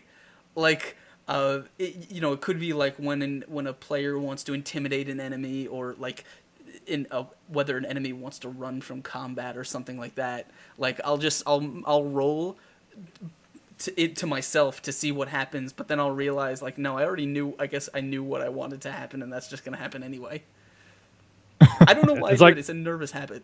They always say if you have two choices, choose one for heads and one for tails, and then flip a coin, and then it doesn't matter when it comes up. The act of flipping the coin will make you decide what you want. Yeah, because you'll know before it lands. You'll know which one you were hoping for. Yeah.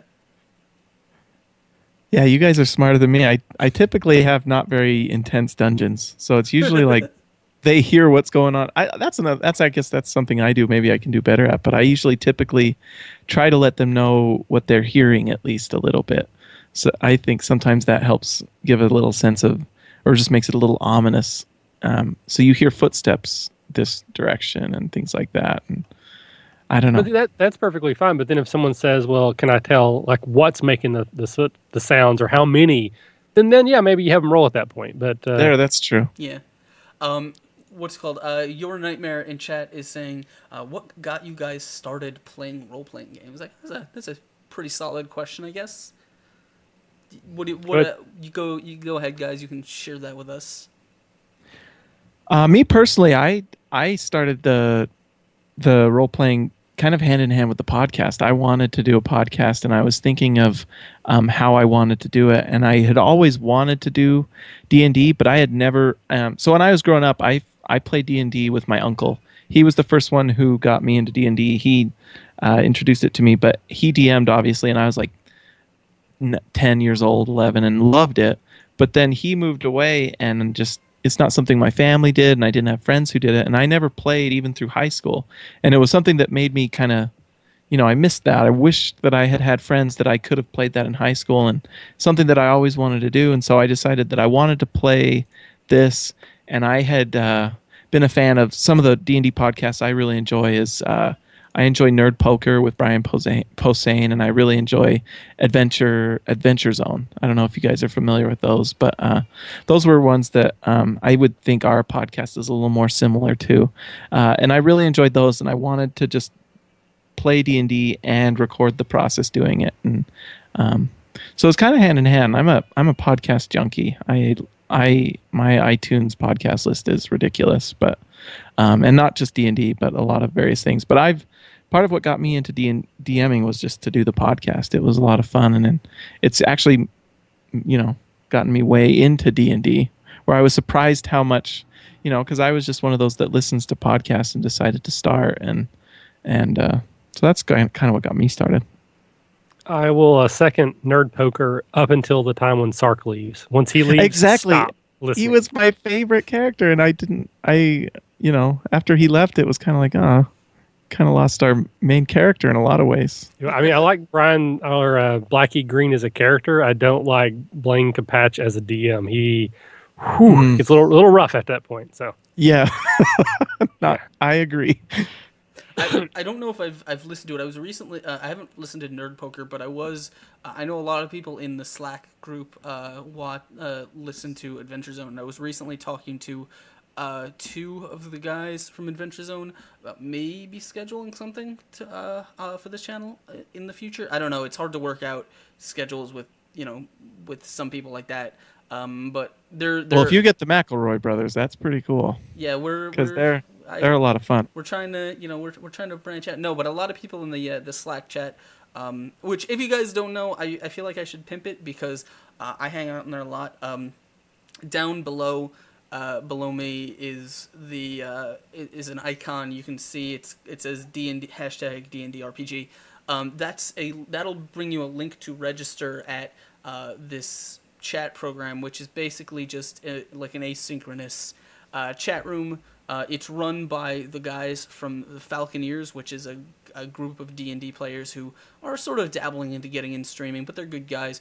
And there's a lot of people there, and they have channels for all kinds of stuff. I hang out there a lot, and we talk about podcasting, we talk about D&D, we talk about DM tips, all kinds of stuff. So, if you're interested, go register there, tell them Askren sent you, and I don't know, they might give you like a cookie or something. I don't know what their new recruit policy is. But yeah, what got me into role playing games? I grew up when I was very, very young. My dad gave me copies of his old Ultima games, like on floppy disks, like Ultima 1, 2, and 3, and I, just old role playing games, and I just had a blast playing them. And that was about the same time I was playing like Sonic on Sega Genesis and stuff. So I must have been like 6 or 7. And I just sort of grew up around that and grew up playing video games and stuff. And then when I was, I got my first when I was about 11 or 12, I don't remember how I got introduced to it. I do remember how I got introduced. One of my friends had showed me like, these old 1996 or 97 catalogs of like Warhammer 40K, and I was, I had no idea what it was, and I was just so interested because it looked so cool and it was so sci-fi. And so I remember like that a month or so later, I was down at the local hobby shop buying myself like a 40K starter kit. That was when I was like 11, and so I was playing that for a while, and then just when I was 13, I worked at this summer camp. I started working as like a counselor in training at this summer camp the first year I could, and when I was there, I was 13 or 14. One of the guys with us, who was also about the same age as me, he DM'd a game of D20 Modern for me and my brother. And it was the stupidest thing we've ever, like, the game itself was horrible. It was so dumb, and we had no idea what we were doing. But he had the rule books, and he also had like the old second edition monster manuals and like the third edition rule books with all the art. And I just remembered I used to flip through the pages, and I was a burgeoning comic book artist at the time, and so I was just enamored by this. And ever since then, I've just been been trying to play role-playing games. It was really hard when I got into college because I went to college in New York City and I didn't have a lot of time to go around, but I used to play D&D at like one of my friends' apartments for a little while. We played 4th edition, and then I discovered Roll20, and it's like I kind of gave me the opportunity to play and run my games, and I've been doing that pretty much ever since Roll20 opened. And here I am now, I guess. That's that's it. Okay, so that was, thank you, Your Nightmare, for asking us that, and I feel we are all brought a little bit closer together now that we all know where we come from. Dicubus the Bard says, "What can players do to piss you off?" Anything? Well, yeah. For me, because I am a story-focused DM, a lot of times the rules don't really matter. And it is aggravating to me sometimes where for story reasons, I'm trying to have X or Y happen, and a player will say, well, no, he needs to roll a saving throw for that. It's like, I've decided I'm skipping that part because it's more interesting, So if I'm not worrying about the rules, I don't want you to worry about the rules. Now, it's one thing if it's against you, like I'm letting a farmer you meet in the field have 3 multi attacks against you with their pitchfork. Okay, yeah, maybe I'm crossing the line, but if you cast grease and then you want to run through it, and in my head, like, well, it's your spell, you can dismiss it at will. I don't care. That's not interesting to me. I don't want that to come up in the middle of a game where I'm trying to narrate and you're like, oh, actually, he should have done that and he should have done that. So that's what aggravates me. Yeah, I think that kind of goes hand in hand with what I think is when you have players constantly second guessing you as a DM, like, well, why didn't this or this rule says this, and occasionally that's fine, that's fine, like, okay, good. But when you get like a player that's constantly second guessing the DM and kind of derails the story, where you're instead of playing the game, you're actually delving into the manual to grab this specific rule to kind of back up what you're saying, it can get really, I mean, it just makes it not fun. Not at the table. Even if you're right, at the end of the game, you can tell me you're right. But for now, I'm right. Let's keep moving. And the difference is probably minimal. It's probably like a matter of like a couple points of damage, or like this or that. Like, in the long run, is it really that much of a, it doesn't really affect the outcome at all. Yeah, I don't know. Like, I don't necessarily know if I certainly appreciate the sentiment of people who want to say like, okay, we're having we're enjoying the story and I'm the DM, so just if I decide a rule doesn't apply, whatever it does. I tend to find that, for example, my players in both my games, my Friday and my Sunday game, the players tend to lean a lot more heavily on the rules than I would in a lot of situations. But it's one of those things where, because the players are saying like, okay, we're gonna,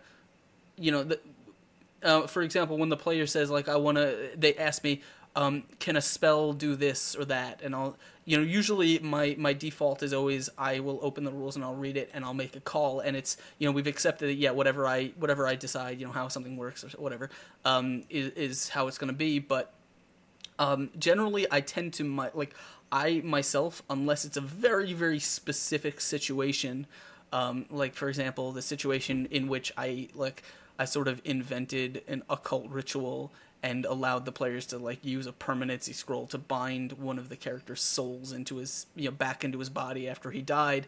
That wasn't really that's certainly not a rule thing that existed, and no one would have been like, there's no arcana check that would have allowed the players to realize that that was possible.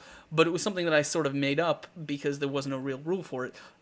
Well, there were rules for the occult rituals, but whatever, we tweaked them a little bit.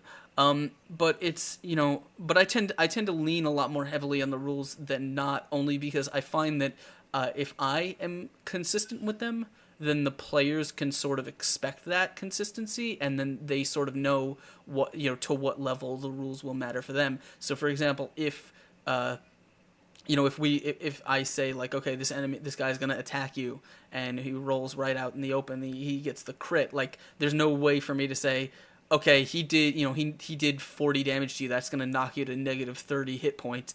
But it's but you're not dead. You're because if that's how it happens, and the rule says the player's dead when he hits negative Constitution. That's just that's what the rule says, and that's what we're gonna go with for now. Because while I could say, yeah, he turned you into paste, but you're just unconscious, you could still be brought back with a heal spell. Like, I think if I were to say that, I think the players might lose a little bit of faith in their ability to relate to the game world, because they don't have the sort of anchor that is the rules. To help their understanding. So I think for me, it's the thing that would probably aggravate me the most. I can tell you exactly what would aggravate me the most. Is there was a player that I had in one game that didn't last very long, and he came to me early on, like after the first session. He said, "Hey man, is it cool if I like come to you with things that I might want to experiment with, like if I put a bunch of chemicals together, or I try and build a contraption that does this or something like that? Like, is it cool if I come to you with that?" He was like, "It's totally cool if like I ask you if I can do something and you say no, because I'll just change, I'll just reevaluate and change the way I ask, and I'll come back and tweak a few details, and I'll come and I'll ask again." And I was like, "Please don't do that ever. I don't like." if I say no, like, I don't want you just changing the wording of what you're saying and then asking me again. Like, it's not going to change the answer. And also, I certainly don't want to deal with this every session of every game, because I promise you I will either kill you or myself.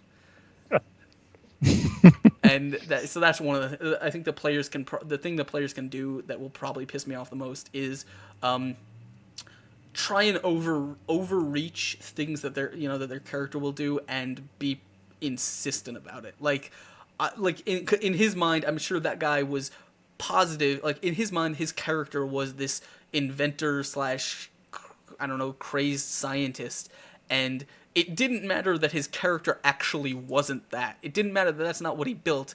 It's what he pictured playing, and so he was going to ask and ask and ask until that's what he ended up playing. And it's like, no, just don't do it. Like, if you want to have a conversation about that, we'll work something out, and I'll maybe, if it makes sense to me, I'll make a system for it before the game starts. But I don't want to hear that your fucking orc barbarian is going to put together a bunch of chemicals and become a scientist. Like, it's dumb, and it's not going to happen. And if I say no, just accept it and move on. I thought of another thing that bugs me. I don't like cell phone rollers, because it makes it for a player very easily to lie about what their role is. We just have a rule where you roll a dice on the table. Yeah. We had a 3-hour session one time where one player never missed that night. And he was just coming in for one game, but my brother told me, I peeked one time and I think he didn't quite tell you what was on that. Why he could have very easily just had his phone, I don't know. And been like, I'm pretty 20, well, 20, 20. The only thing I'm super strict on is just the dice. What the dice says goes. So if I roll a thing and that's what it does, then that's what it does. I don't know. Yeah, no, and that kind of goes back to my thing about, like, I had a player dive in front of this giant monster, this kind of nightmare creature that was much bigger than them, and it was very difficult for them. And the player just dove in front of this dude, and I rolled an attack, and it rolled and it confirmed a crit on this player. It did like 45 points of damage. And in any other situation, like, if it had been any other situation, I probably would have used a trick or something to save that player, to not have them die, because they're level 2. I don't want the character to die, but it just so happens that the dice fell that way in front of everyone. It's like, you can't take it back now. It's what that's how we got to play it. We of course made a situation. I wrote a situation that allowed the player to be resurrected with a bunch of with some caveats, but that's just one of those things. If you roll the dice, then if the dice are going to be rolled, then whatever they turn up is how it's going to play out. Like, I don't care if your guy is a master orator. If you're going to speak, then you better be prepared to fail. I actually had this one person who played a super high charisma character, and she tried to, like, persuade or intimidate this thug that they captured. And she just did horribly on it. Her whole thing was, she was like holding a knife to this guy's throat and like being like, if you don't tell us, we're gonna kill you. And he was just like, he was already beaten to a pulp, and he, like, the rest of his crew is dead, and he had nothing to lose at this point. And then one of the other, he just wouldn't give her anything. And one of the other players comes up and he just starts untying the guy, and he drops a little satchel of gold in the guy's hand. He says, "Hey man, we're gonna let you go. Here's some money to get on your way. Just before we do, just tell us what we want to know." And the guy was like, sure, they're in the warehouse. And then he left. And the girl was like, "What? I'm the diplomacy character. Why didn't that work? Clearly you have a pro." And I'm like, "No, it's not it's how the dice work. I'm sorry." All right, I don't want to dwell on that question forever. We have another. Your Nightmare says 90% of my NPCs start out with a slightly posh British accent. I don't know if you guys find this true. I have go-to accents that I try and get away from, but for some reason, like, all my guards always have the same accent, and I can't get away from it. I am terrible at accents. I mean, it is It is awful, but I have started to try to do them more just because, and this is some conversation I've had with some other people, is it does help everyone know when I'm in character, when Yeah. I'm not. So, even if I'm doing a bad accent, at least when I'm in that accent, if I'm talking as my character versus Michael at the table. So I encourage people to try them, even if you're bad at them. Yeah. Why not? What does it hurt? Well, that's the thing is I'm certainly not good at them, but there's something that I think they help me and they help everyone because, for example, and I know it's weird, but like, oh, like all of my guards, they kind of sound like this. They got a little bit of a British accent to them, and I don't know why. But I try and like I think when I'm about to do that, I'm about to speak, and I'm like, wait.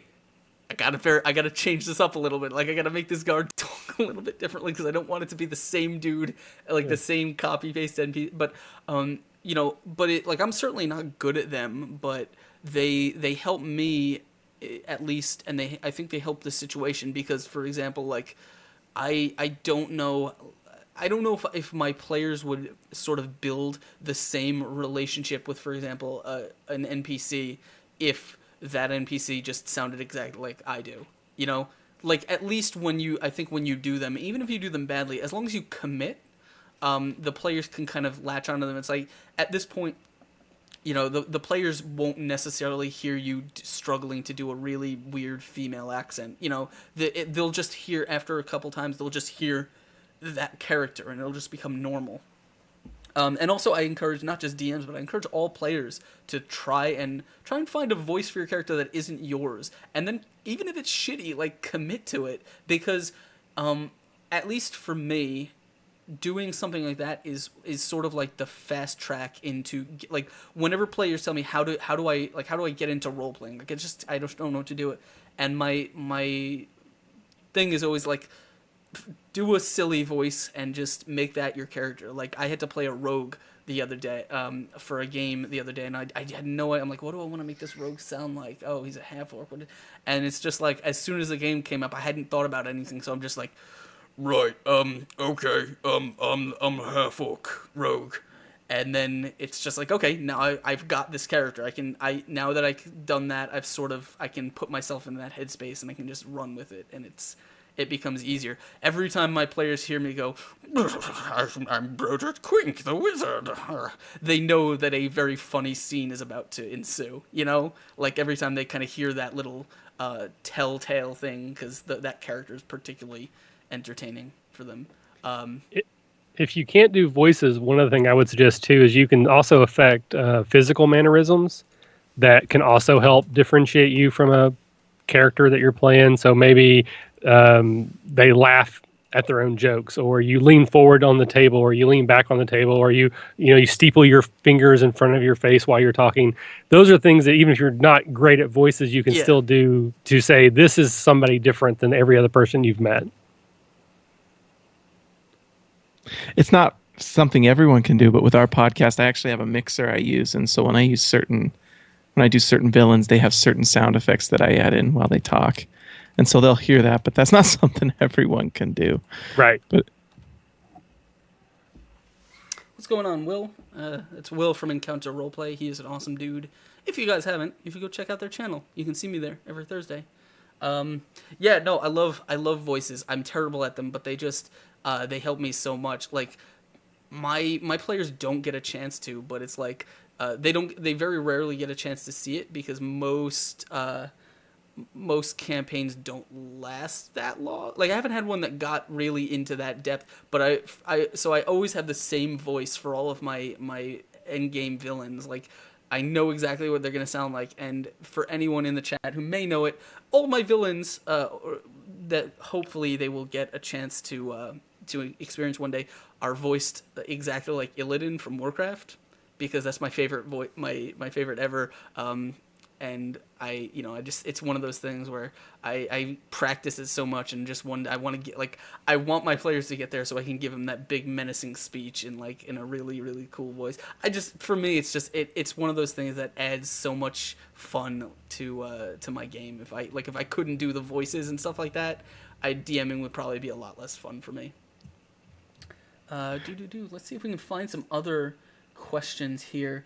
I saw a couple go through there. Yeah, if you have any that you're looking at, just go ahead and shout them out. Dicubus the Bard said, and I guess this is I'll kind of translate. He says the spirit of the Dungeon Master's Guide or the letter of the Dungeon Master's Guide, which I guess means rules as intended or rules as written. Intended. I can go. Yeah. All rules are optional. Yeah, I mean, I Every guess rule. I look at the rule book as kind of a resource for when you're completely stuck, or kind of as a suggestion box, really. Like, this is kind of the parameters of the game you're going to play, but now do what you're going to do. This is how combat works if you want to do combat in your game, or this is an example of a money system, or this is an example, but even those things are optional too, I think. Again, it's the Dungeon Master's Guide, not the Dungeon Exactly. Master's rule book. Yeah. Exactly. Or the Dungeon Master's commandments, Yes. Yeah. No, I'm definitely a fan of like one of the things I will definitely do all the time is like if there's a system that for example in one of my players rolled up a person a blacksmith in my Crimson Throne game. He's a crafter. He makes gear, and we decided that Pathfinder as it's written has a horrible crafting system. I hate everything about it. I think it's terrible. So I told them at the beginning of the game, okay, I know the rulebook says this, but we're going to do something a little bit different. We're going to try a system, and we'll see how it works, and we'll see if it adds anything, and maybe if it's not working out so well, then we'll kind of adjust it, and but it's, but it's one of those things where I think, there are definitely a lot of situations where, like, if a DM wants to focus on certain things, or he wants to not focus on certain things, like, do it. I mean, it's your game. You don't know how it's going to turn out until you try it, but definitely everyone should have free reign to experiment, and and every DM should be prepared to make mistakes in the process of learning. Something that you think may not be in a rule, an essential rule, and you try and kind of cut it out of your game, you may find out that no, the problem, like for example, someone may say, I hate initiative systems, I want to take it out, and then they may find out like, no, it was probably a bad idea. I don't know. It's not something I've ever tried to do, but you know what? Experiment with it. Make it your game. And I think it goes back to that chemistry you're talking about. After you play with a certain group of players, you kind of get to know what certain rules and things work for you and what are just overkill. For us, initiative just kind of helps with making sure our combat doesn't get too convoluted. It just rolls along and stuff like that. But I think it's just the chemistry of you and your group. You kind of you evolve as a group, and some things you realize work, some things are just too much, and every group's different, I think. I think Your Nightmare said, what is your favorite enemy or monster to use against players? I know my answer. My favorite monster, but I will let you guys go first. You want to go first, Mike? Sure. I'm a big fan of doppelgangers. To the point that one of my groups in Cleveland, we used to do a thing where every time they met a new NPC, they'd always say, "Doppelganger says what?" Because I would constantly use doppelgangers, and I would do the thing where I would kill a character and replace them with a doppelganger, and then they would play the doppelganger. I love mystery type stories, and those just fit so well with that. I like goblins. I think I just like to have a goblin somehow involved in some way, shape, or form. I like using goblins for heroes, for enemies. I like them as they're just a fun character. It's just something that I tend to like. We played with a beholder, and that turned into a really fun creature. I really enjoyed I just made it so that every time it attacked or did one of its abilities, I just made sure it was completely random. So, and the fun thing about it was it has like 10 options for different raids that it can do. Right. And so I loved kind of just rolling a 10-sided dice. Oh, it's going to do the telekinetic ray, and it's going to do it on, and I like to roll to see who it attacks.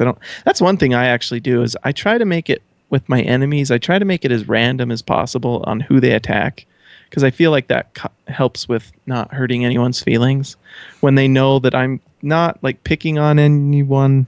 It's just the dice told me to do it. And anyways, I just enjoyed it because the beholder kind of went really well with my style of DMing. And Yeah, I want a chance to roleplay a beholder at some point. I hope I get a chance to.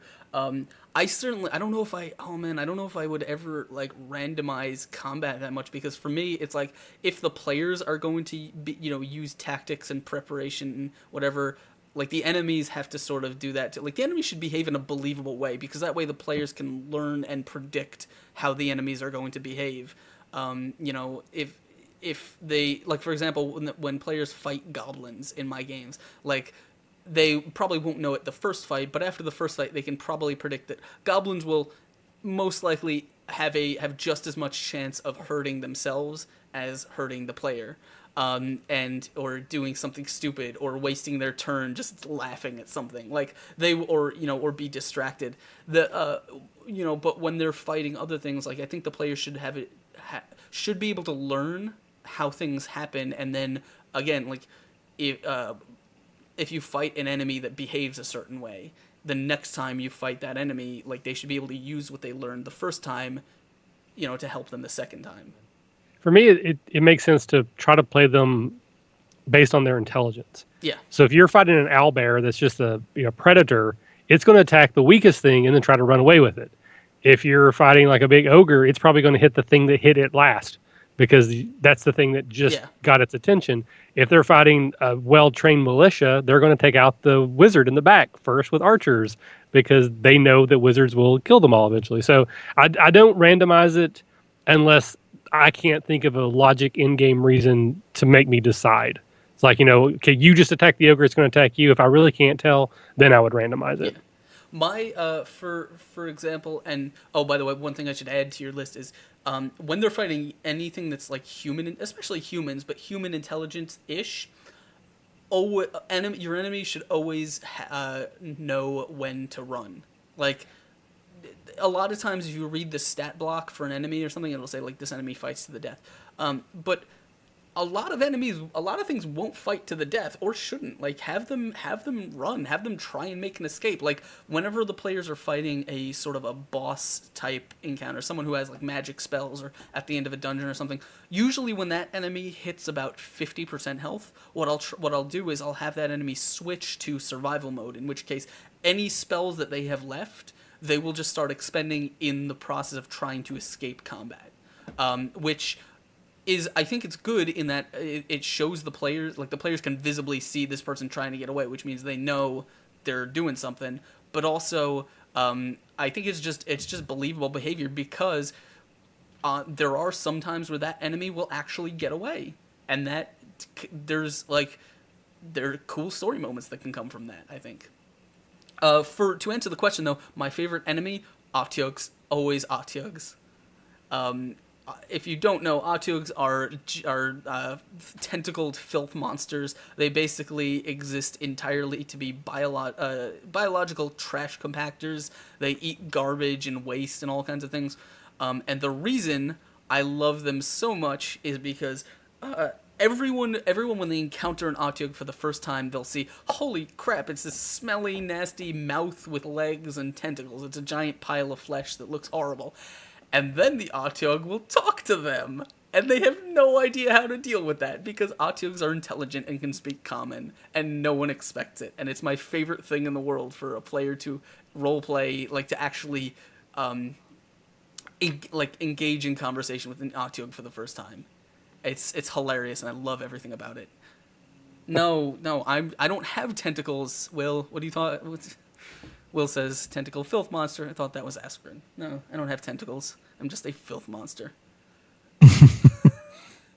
All right, so I saw one recently. Mr. Dodge said, could you talk about learning to balance encounters, especially for low levels? Do you guys have any insight on this topic? I know in the 5th edition manual it has a good kind of... It's really easy to kill a level 1 character, so you got to be a little bit careful. So I think as the players get older, or not older, as they level up, you don't need to be as careful, I think. But I think one thing that's helped me is just there's a conversion chart in 5th edition, so that you make sure that you don't put an encounter that's going to just wipe them out, that's too hard. So I think the example the book that says is that like 4 level 1 characters should be able to defeat a level 1 character. And you can kind of use that conversion when you're dealing just with low level characters. If you're thinking of doing like a battle or an encounter, I think I'm touching on what we're talking about, but just admit that you don't put them against something that's just going to wipe them out right away. Generally speaking, having one main bad guy is more deadly. The PCs will probably kill it faster because there's 4 of them on average versus one of the bad guy. But the bad guy is going to hit hard enough that one hit could potentially outright kill a level 1 low level character. So even though it's harder for newer DMs to keep all that straight, it's better to have 2 or 3 smaller bad guys, like 3 guards versus 1 guard captain, to give you a little bit of flexibility. And then try to make your encounters come in waves. So if you think, oh man, I want to have 20 goblins attack these guys, don't have 20 show up at the first time. Have 5 show up. Yeah. And then if it's going terrible, the other 15 just don't show up. Or you can pick a couple out of that and make it maybe 10, Right, yeah. So you can say, okay, there's more coming out of the cave. If they're wiping the floor with the goblins, okay, another 5 come out. If it's a tough battle and it's going great, then 2 more come out, just because that adds to the complexity of the battle. And so that's easier than just throwing your entire thing out at one time. And then cheat liberally. I fudge dice rolls all the time. If I'm getting ready to kill a character, nope, I missed. Or, oh look, yep, that 13 did kill me. Good job. Absolutely. Yeah. What I have a lot of advice on balancing encounters, only because there's so many different ways to do it. But I think the primary ways or the primary things that you should always consider when you're talking about encounters and talking about how to challenge your party is the first thing that you will probably learn quickly as a DM is that when you stat out a monster, like let's say you stat out a boss for the end of your dungeon, and he's big and he's beefy and he's got a big sword and he looks really intimidating on paper, and then the players get to him, and then he gets maybe 1 swing or something, and then by turn 2 they've got him like grappled and pinned to the ground, and they're just kicking him and he's going down and he can't get a hit off. That is what you've experienced there is called action economy. And that's action economy is a term that basically means how many actions per turn each side of the fight gets. So if you have 4 players up against 1 enemy, that means while the enemy may be cool on paper, he still only gets 1 turn of movement and attacking for the player's 4 turns worth of trying to shut him down. And that means there's 4 turns of the players casting spells on him, flanking him into position, distracting him, whatever. And so when generally action economy is the reason that single enemy fights don't really go as planned, because generally the players will always have some combination of tactics that they can just take this person out. And then when you add in players that can do things like, I don't know, have an animal companion or summon creatures or something like that, it basically is just tilting the fight in so many, in action economy so much in their favor that your enemy will it'll be like 10 turns before he even gets a swing, and he'll probably have lost half his health by that point. So one thing I have done there to some great effect is I will often give like lieutenant level monsters or above an attack for each PC. Yeah. So if you attack it, it attacks you back every single time. So basically, you can have 1 monster, but you're balancing out that action economy. The thing is, D&D 5e had a really cool thing that it did with lair actions and legendary actions, which I think are a really good idea in the sense that like it makes these really beefy single enemy monsters have these cool actions that it can perform off of its turn. Like the beholder has its raise. Or sometimes they have things where they can just choose to make a save that they would normally fail. Right. That will make them more challenging as solo fights. Another thing that I think about when talking about how to challenge players is think about what they're capable of. If you have a player, like for example, I have a witch in my party on Sundays. Now the witch is capable of a lot of spells.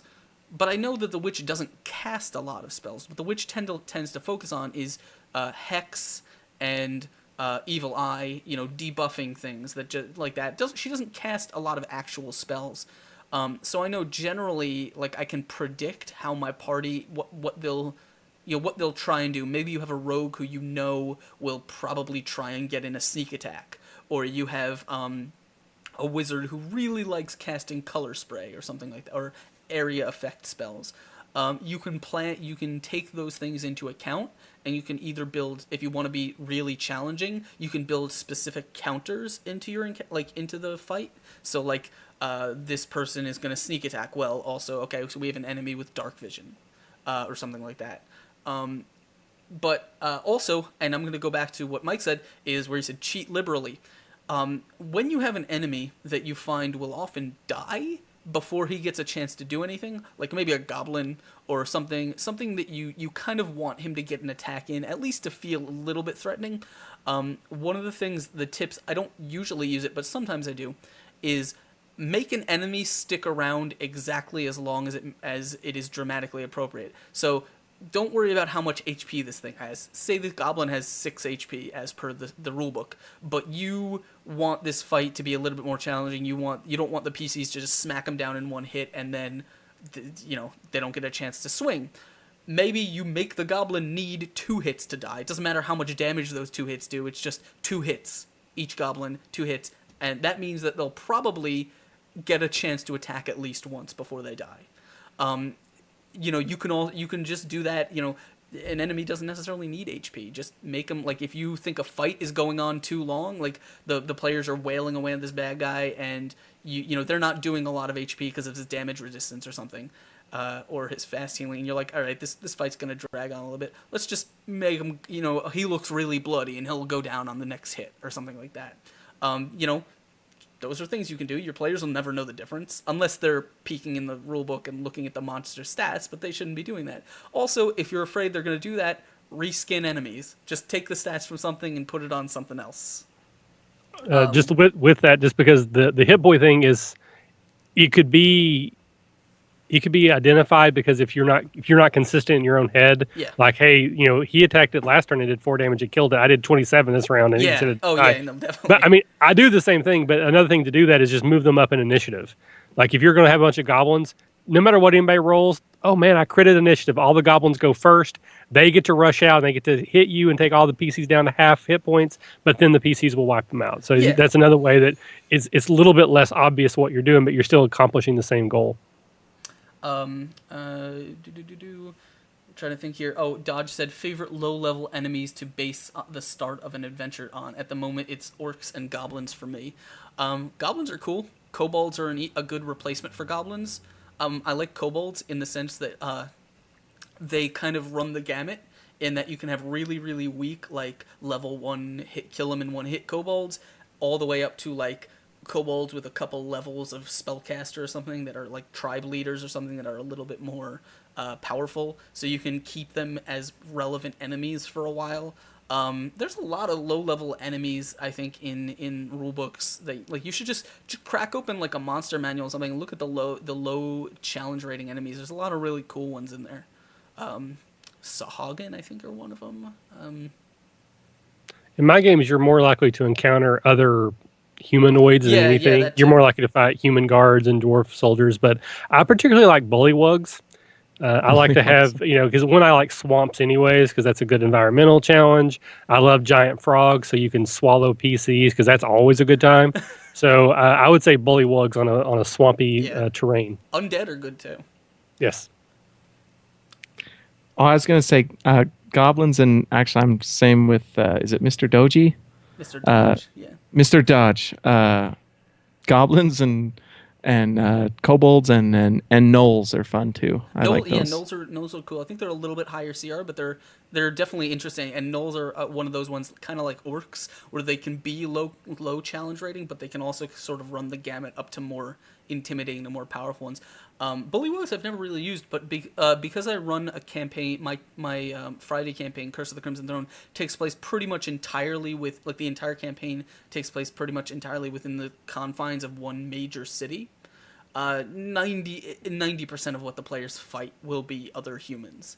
And that's one of those things where in order to make those fights interesting, you kind of need to adjust sort of the way the fights go and the terrain and, the conditions and, the types of humans that they're fighting, because if they're just going to, they do fight a lot of, just nameless thugs with, generic stat blocks, but you have to kind of mix in other things in there, so it doesn't really get boring. Mr. Dodge says, I'm assuming the action economy becomes slightly less of a big deal when enemies get stronger. Not really. No, No. because If the anything, it PCs gets get worse. stronger too. Yeah. It's all mathematical, really. Once you get to 5th level and 5th edition, you get multi-attack. That's a game changer. Yeah. Yeah, no, high level enemies, you're very, unless you're playing 5th edition, you do have those enemies that have those legendary actions and stuff, they have enough hit points that they can challenge a full party. Normal high level enemies will pretty much suffer the same thing in that, unless they have those specific out of turn actions and counters and stuff. No, they're just gonna go down, because while the enemies may get their own toys, the players also get a lot more attacks, a lot more spells. They get magic items that can allow them to do things faster or do extra things. So yeah, action economy is a tricky one. It's something you got to play with. Build your enemies in an interesting way. I think the one go-to if you always want to be able to challenge a party, the sort of anti-party is probably the best model to work off of. An anti-party being like another party of adventurers, of people with player character levels. So you can, so if you have 4 players in the party, you have 4 people in the anti-party. And it doesn't necessarily need to be that in the story, but it's the concept. So it's like, if you have 4 players in your party, they're going to go up against a bunch of, against an enemy general or something. He should have himself, as well as a couple other people that can specifically cover bases that he can't cover. And that way you can sort of regulate that challenge against your group. You can also do things where you have different goals within the combat. Yeah, definitely. So maybe one of your characters has a magic sword, and this enemy can only be hurt by magic. So that's the only one that can actively fight the bad guy. The other characters are taking out the archers.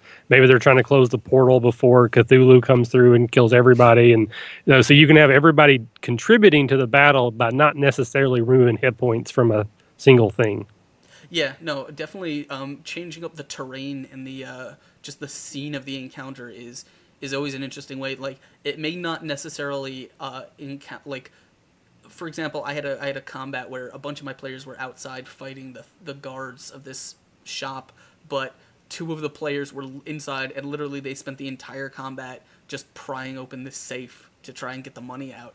And it's like, you can do that, like that thing with just about anything. Like, you can have something in the fight that the players need to focus on that isn't just the enemy. Like, yes, maybe there's one enemy that they would normally be able to swarm and take down, but maybe they need to fight him while, I don't know, the floor is crumbling around them, or there's like archers firing arrows from parapets above, or just any kind of thing that just changes up the terrain and makes the players have to focus on something else that isn't. Going back to Tomb of Horrors, there's a famous trap in there where it's like the players get shoved away, and it's like, oh, the ground reaches up and grabs you, and it's like, oh shit, now we know that we're fighting this enemy in this room, but also, and we could just swarm him, but the room has all these patches of terrain that if we step on them, they're gonna fucking attack us. It's interesting stuff like that you can try working into your combat. I'm trying to see if we have any other questions here.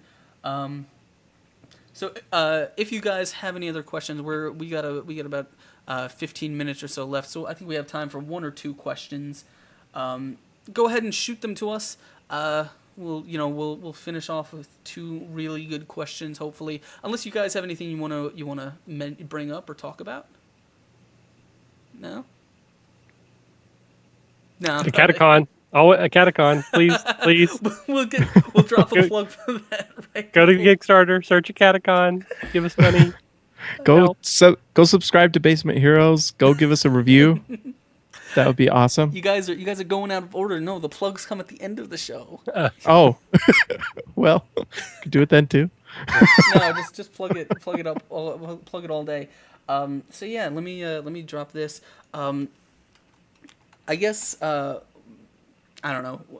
Will from Encounter Roleplay, who's really cool, and if you guys haven't checked it out, go do it. He's asking me when I should DM from. I don't know. I wanna DM another game. Like, there's so many things on my list of things that I would like to DM that I just don't have. I don't have the time for, but I also don't want to, I just don't have the energy to put together a group and organize all that stuff, to get done. I don't know. Do you guys have a backlog of like to-do list of things you want to DM? Oh yeah. Again, I'm waiting for that podcasting money to start rolling in. Yeah. I When hear did hey, when do those riches start coming in? When does that happen? Do you know? I don't know. It's not 4 years because that's how long I've been doing it. I still haven't gotten them. Well, But maybe yeah, after 4 years I can get to where you are, and then who knows what happens after that? Maybe yeah. But if that's I had all the time in the world, I have so many ideas for games that I want to explore, and it's just not going to happen. yeah. I mean, I have we're finishing up our second season, the campaign we're on right now, and I already know what I want to do with third season. You kind of get a little itchy. Like I'm kind of excited to kind of try this new world. I'm just thinking of a world where magic is kind of illegal. Kind of thinking of kind of an idea of prohibition style thing, but it's with magic. And so you kind of get an idea like that, and you just kind of get to itch. But yeah, I don't have all the time. We meet every 3 weeks to play, and that's where we record all our stuff, and then I cut up. But yeah, if I could meet every week, I got 3 kids, I got a full-time job. It's hard to do all these things. Yeah, no, definitely. So I think our last 2 questions, Mr. Dodge says, any ideas for keeping a group engaged without combat or minimal combat? Any quick ideas on your end or advice? One, session 0. Again, if you weren't there for that part, very important to make sure all the characters fit together. They fit the theme of the world. What exactly? Just real quick, for people who might not know, what is session 0? That's the common terminology that I've heard it used, so I think I'm using the same thing as everybody else. But Yeah. basically, it's a session before the game starts where everybody comes together and you're at the same table or you're on the same hangout online, and you create your characters together. And again, this doesn't mean necessarily you're rolling your stats and you're picking your items for your backpack. It's like, hey, I want to play a character who's the last of his kind. He's an outsider, kind of a noble barbarian. Does that fit this theme? And then the DM can be like, well, the world I'm envisioning is X, Y, or Z. And it's just a conversation where you kind of figure out what your characters you're going to play. Do they fit the theme? Is it going to be high combat, high magic, low magic, lots of exploration, lots of political drama. And then all the characters create connections between each other so that at least one PC has a connection to at least one other PC. That way you have group cohesion before you start, and you don't have to try to find a way to make, well, these 3 characters all are the same lost children of this group. You're the guy that doesn't make sense. That's fine, but we got to find a way for it to make sense so that you don't just go, screw you, I'm out, the first time something bad happens. So session 0 is super important. And then for me, role-playing is more engaging than combat anyway, so that's not hard. Just tell a good story, get everybody engaged. And if you have a scene where not everyone's involved, get them involved. Let them be the NPCs. So it's like, okay, Sarah's character is not involved right now. Sarah, can you be the shopkeeper here? Can you be the guard here? So that way they're still getting to role play even when their characters aren't actively involved. I think also one thing that helps me is just know your players, know the things that they like, and always be ready to engage them. Sometimes the characters aren't going to quite know where you're going. So if you just got to be ready to be able to bring the story to them a little bit if you have to. For example, if you send a boy that has blood coming down his face and they decide they don't want to help the boy, all of a sudden, if you don't have this story, you've got to be able to kind of engage the players if they're not reacting the way you'd had hoped. And so I think know your players and just be ready to engage them if you have to. Awesome. Yeah, how do you keep players engaged?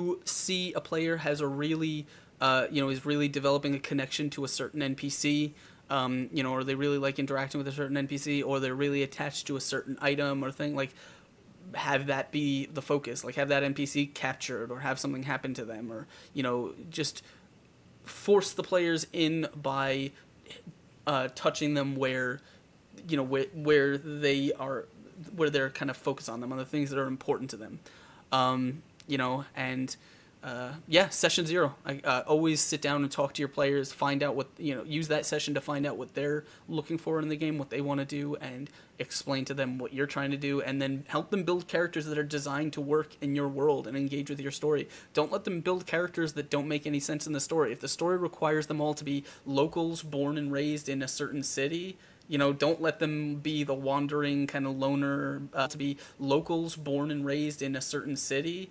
Don't let them be the wandering kind of loner bounty hunter who just rolled into town, and has no connections here. Like, if it doesn't make sense in the story, don't let them do it. If you were writing a script, you wouldn't write a script and then let someone else decide the characters. Yeah, exactly. You hire an actor to play that character and you let them bring something to the role to make it theirs and make it unique. But that's a part that comes together. And the metaphor doesn't hold up completely, but that's kind of the idea, is that you create the story, you create the script with everyone together, so they create characters that fit. Always as a DM, I think, always be hands-on with your character, with your player's character creation. Don't let them kind of go off, make a character sheet, and then come up to, show up to session 1 with a sheet in hand saying, this is what I'm playing. Sit down and talk to them and find out, find a way to work, to make it work. And yes, show them on the goblin where the DM touched you. Hopefully it's in a place that is important to you. And then Your Nightmare says, I guess this will be our last question. On average, how much do you guys prep per session? I'd say I'd probably put in 4 to 5 hours. I spend my prep typically involves so I do a little bit of project management, and I use Evernote, and I use Evernote to just write out basically the script of the story that we're going to play. I'll put in kind of the story points I want to have. I'll record the characters I want them to interact with at certain points, and then I'll look for dungeons or maps or things that might fit whatever is going to happen. And then I'll spend I don't spend a ton of time. I'll just be like, I put a few things here and here that kind of fit the theme that I'm doing. And then I kind of go from there. I keep mine pretty fluid. I don't overdo it. I find that I don't have enough time to have such an expansive world that I can't get to everything. So I've learned that I kind of keep my things a little fluid. I know the things I want to have happen, so that if I don't hit everything, then I'm not feeling the preparation fatigue that I can sometimes get if we're not hitting everything I want to. So for me, I spend a lot of time. I think I mentioned this at the top of the show. I'm going to guess 20 hours before the game ever starts. That's, part of session 0. And then that's me mapping out the world, the meta plot, what's going to be going on, big picture throughout the entire campaign. Oh, wait, are we talking campaign or are we talking individual sessions? Well, and that's what I meant is like before the campaign starts, I do that. But once the game actually starts, it's probably an hour or less for each new session, because I've already done all of that work beforehand. And even that hour, most of that's just in the car thinking, like, okay, where do I think they're going to go? Like, I try to get a voice for an NPC, and and if I know that we're going to do combat, then I probably will put more work in picking out monsters and that kind of thing. But yeah, for each individual sessions, it's probably an hour or less, and for me, that's a 3 to 5 hour session. Yeah, I would. But I'm very improv heavy. That's probably on the shorter end for most people. Yeah, I would say. Being that I run in Adventure Path, I think some people would say, oh, well, that means the work's already done. You just have to read out of the module, but it's not even remotely like that. Like, the first thing I have to do is, I make sure I have to read the whole thing cover to cover, all 6 books, like a novel. I have to know where the plot's going. I have to know where the important characters are, and I have to identify what things I want to embellish, what things I want to change, what things I want to replace, what storylines I want to put into practice, or I want to give more screen time to, all that stuff. And then when it actually comes to, so usually by the time the session happens, I will so for example, my players ended book 1 and they were moving on to book 2, and I hadn't really done my writing for book 2, so I started that about 10 weeks before book 2, like before we actually got there. And in that time, I wasn't spending every day doing it, but I was spending a couple hours every so often, just sort of identifying all the story points I wanted to hit, and and kind of trying to organize them into a way I thought made sense. and like weaving in the other plot lines. So I have a method that, or a thing I've kind of developed where I like to have two plot lines that are not really the same but are sort of connected running in parallel, but they sort of start in a staggered way. So you have one ending while another one is going, and then another one's going to start up. So you always have two plot lines running parallel. So it's up to the players to sort of sort out which clue and which bit of information goes to which plot line, and they all resolve by the end of them.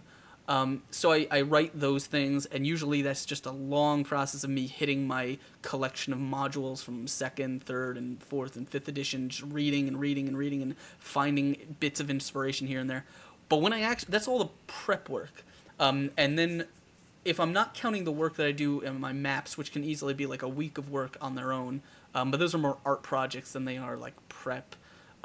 Usually what I'm doing, like by the time I actually get to the session, I will maybe, like, usually I might make a small flowchart of like, if the play, this is where the players are, this is the detail, this is the detail, this is the detail. I'll just write down what I need to know about the about what I expect to happen during the session. So it's like, I actually have one open right now. My players just had a fighting ring thing, and it's like, okay, so I had to write a bullet point for like the low level thugs. Just, okay, this is going to happen when they're on the street just sort of looking for information. Then this is the fighting ring. This is what happens if the dude they fight wins. This is what happens if the dude they don't fight wins. And this is what happens with the boss. And then I will usually, by the time the session rolls around, I will not read any of that, and I'll just improv it anyway, because I always forget to check my notes, and I always forget what I wrote, and I'll just sort of make up something on the fly, and then afterwards I'll have to scramble to make that work in the storyline. I'm horrible at prepping. Like, I do so much work, and then by the time we get there, you wouldn't even know it. But yeah, I mean, I think a lot of DMs will learn sort of how much I'm sure you guys don't necessarily need that much information to really run a session, because by the time you've kind of gotten to that session, you've already got in your head, okay, I know how the I generally know what I want these NPCs to do. I generally know how I want them to behave. And I generally know the flow of events, but I can't make any plans until I see what the players, like how the players are going to do this. Are they going to come in and bust down the door? Or are they going to negotiate? What are they going to do? And then what I'll have to improv based on that, using the little bits of, I think I'm a lot like that, in that like most of my prep is just high level stuff. The session level stuff is almost always just very, very simple bullet points, and then just a lot of making stuff up off the top of my head. I guess, though, when I'm setting up maps and stuff, I tend to be thinking a lot about, like, enemies. Like, all the combat stuff, I'm always thinking about when I'm setting up the map. So, like, by the time I have the map set up, I know all the rooms and stuff by the back of my hand, like, where the NPCs come and go from, or if they hear a noise here, where they'll go, and this, this and that. So that stuff I tend to work out as I'm putting that together. But the actual role-playing content is not a lot of prep. James, you had mentioned Evernote. I'm not technologically savvy enough for that. I use multicolored note cards, or different colored note cards. So I have one color that's all the PCs. I have their names and a little bit about their backstory, and then I'll have a different color that's all the NPCs, and they cross-reference each other. I'll have a different color for locations, and on the back I'll put like what they'll find that's interesting here, or why they might go there. So I have, again, that's all part of that like 20-hour pre-work. So I just have note cards everywhere that I like Brian. I don't always have them with me, so they don't really do me any good. Yeah. but the process of writing them, I can usually remember enough to get me through a session. That's great. That's awesome. Yeah. So because we're at about 10 o'clock right now, I think that is probably going to be the last question that we will take. As always, just before we wrap things up, I want to give a big thank you to everyone who has been hanging out with us in chat, everyone who's been giving us your questions, and of course everyone who's hit that follow button and who's been hanging out with us. If you haven't, please hit that follow button if you like the content. It's, I do this every week. I have a talk show here. We have different guests. We talk Dungeon Masters topics. We talk all kinds of stuff. So if you like that, if you want to see more, if you want to see who's next on the show, hit that follow button, and we have got more content as always for you. And also, Pathfinder live right here on the Exploding Dice Show every Sunday at 8. Before I hit my end of the show announcements and stuff, I want to give a big thanks to my guests. If you guys want to just go through and do any of your hooks, anything you want to plug, tell the people in chat where they can find you, what you do on the internet, and how they can catch up with whatever you're working on next. So, James, go ahead. Sure. Go follow at Basement Heroes. That's where I post D&D related content. I give you updates on the show and things like that. You can also search us on Instagram. I post pictures of when we do use miniatures, when we do use landscapes and things, I'll take pictures and show you that, and you can follow along. And also Facebook. You can follow Hanson James if you want, but you'll get a lot of tweets about basketball. So if you just want D&D, go follow Basement Heroes. If you really want to get to know the real James, go to Hanson James and you can find out that. But then also go to iTunes or SoundCloud and just search Basement Heroes and subscribe and listen to us. We put out new episodes, typically 2 episodes every 3 weeks, if that makes sense. So probably about every other week, a little more often than that. But there you go. Yeah, definitely go check that out. Basement Heroes is quite an entertaining podcast, and hopefully you guys will help him out, give him some more views, and we await the next season. What about you, Mike? Where can people find you? I'm most active on Twitter at the RPG Academy. My co-host Caleb is at the Caleb G. Again, we do a bunch of different show types. It all comes out on the same feed, and we release 2 episodes a week on average. Tuesday is our usual discussion, advice type shows, or maybe it might be a show and tell. Thursday is our actual play podcast. Right now, we had just started a new 5e campaign called Wrought Iron. So if you're not familiar with our show, this is a great time to jump on board, and you'll kind of get an idea of what we do. And we've been around for about 4 years. We have over 300 episodes. So if you do like what you hear, then there's plenty to go back and listen to.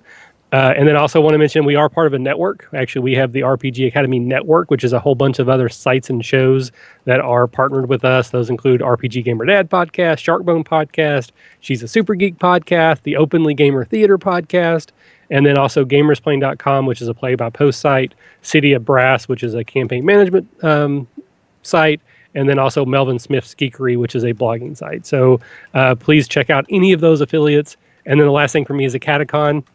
Again, this is a dream come true for us. We want Acadecon to be a thing, and we need help making it so. So if you're anywhere near Ohio, or you're willing to travel to Ohio in November, go buy a badge. If you can't do that or won't, check it out, because there are still some virtual swag, cool stuff you can get just for giving us the donation. And if nothing else, just retweet it. Help us spread the word so that more people find us. So, Brian, thank you so much for having me on. I appreciate the opportunity. And James, it was a pleasure to meet you. Absolutely. Oh, yeah, it was great to meet you, Mike. If you have a link, go ahead. You can go ahead and drop a link to Acadecon in chat if you want. If you have a link on your Kickstarter or anything like that, go for it. Absolutely. Thank you guys for hanging out with me. I hope you had a good time. I know I certainly did. I hope everyone in chat had a good time. As always, you guys are more than welcome to stop by anytime you have a free Tuesday and anytime you just want to hang out. I know, Mike, you had your other DM who we, maybe couldn't fit on this week, but if you would ever like to come back and bring him on, I'm sure we'd love to have you.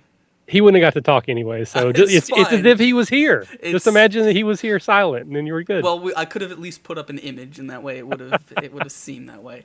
No, you guys, as always, you guys are welcome back anytime. We we love having people come back and tell them, come back after when you're done. If Acadecon goes well, come back and tell us how it went. I probably won't be able to get out to Ohio because I am broke and I live in New York. But I hope it goes fantastically. Well, Matt and Shane are both coming from New York. They could bring you with them. I can be a carry-on. I don't know. I'm not that big. But thank you for everyone who's been hanging out with us. I had a great time. As always, I promised some announcements. What can you expect to see coming up this week on this coming week on the Exploding Dice channel? Well, you can see. Oh shit. Didn't mean to move that around. You can see more awesome Exploding Dice gameplay as we fight. We get back into our campaign after having a couple. We had a week or so off due to scheduling issues, but we will be back in full force fighting Grioths and hopefully finding out more information about Ateparax, the dragon that is now after the party. I don't know. Yes, hot exclusives. I can drop some hot exclusives when I tell you that if you are looking for more awesome Dungeons and Dragons discussion, you can come by next week where I am hosting Ben McFarland and Brian Suskin, two writers from Cobalt Press, one of the biggest Pathfinder third-party publishers. They do campaign settings, they do splat books, and, for all kinds of stuff. They do anything you can imagine. Any kind of rule book that you can imagine they put out for Pathfinder. So we'll have them on talking about all their projects that they are, that they're coming up in the next couple months. Also, what's happening after that? Well, I believe the week after that, I am hosting the Too Cool for Tabletop, which is an awesome podcast all about introducing tabletop games to non-gamers. It's a really cool show, and I look forward to having them. Who have I got? We have got the Natural 20 show. They're going to be on. We're still scheduling a date for that, as well as the Experience Points show, which is coming out on YouTube pretty soon. And at the end of May, not next week, not the week after, but at the end of May, I'm going to be hosting both of the DMs from the DMs block podcast and Twitter. It's going to be, we got a lot of cool stuff coming up in the future. So the only way that you can get all that awesome D&D content is by hitting that follow button and showing up here for Fuzzy Dice every Tuesday. Thank you guys for hanging out in chat. Thank you to my awesome guests for hanging out with me. I had a blast. We will see you guys next time. Take care. Bye. Bye.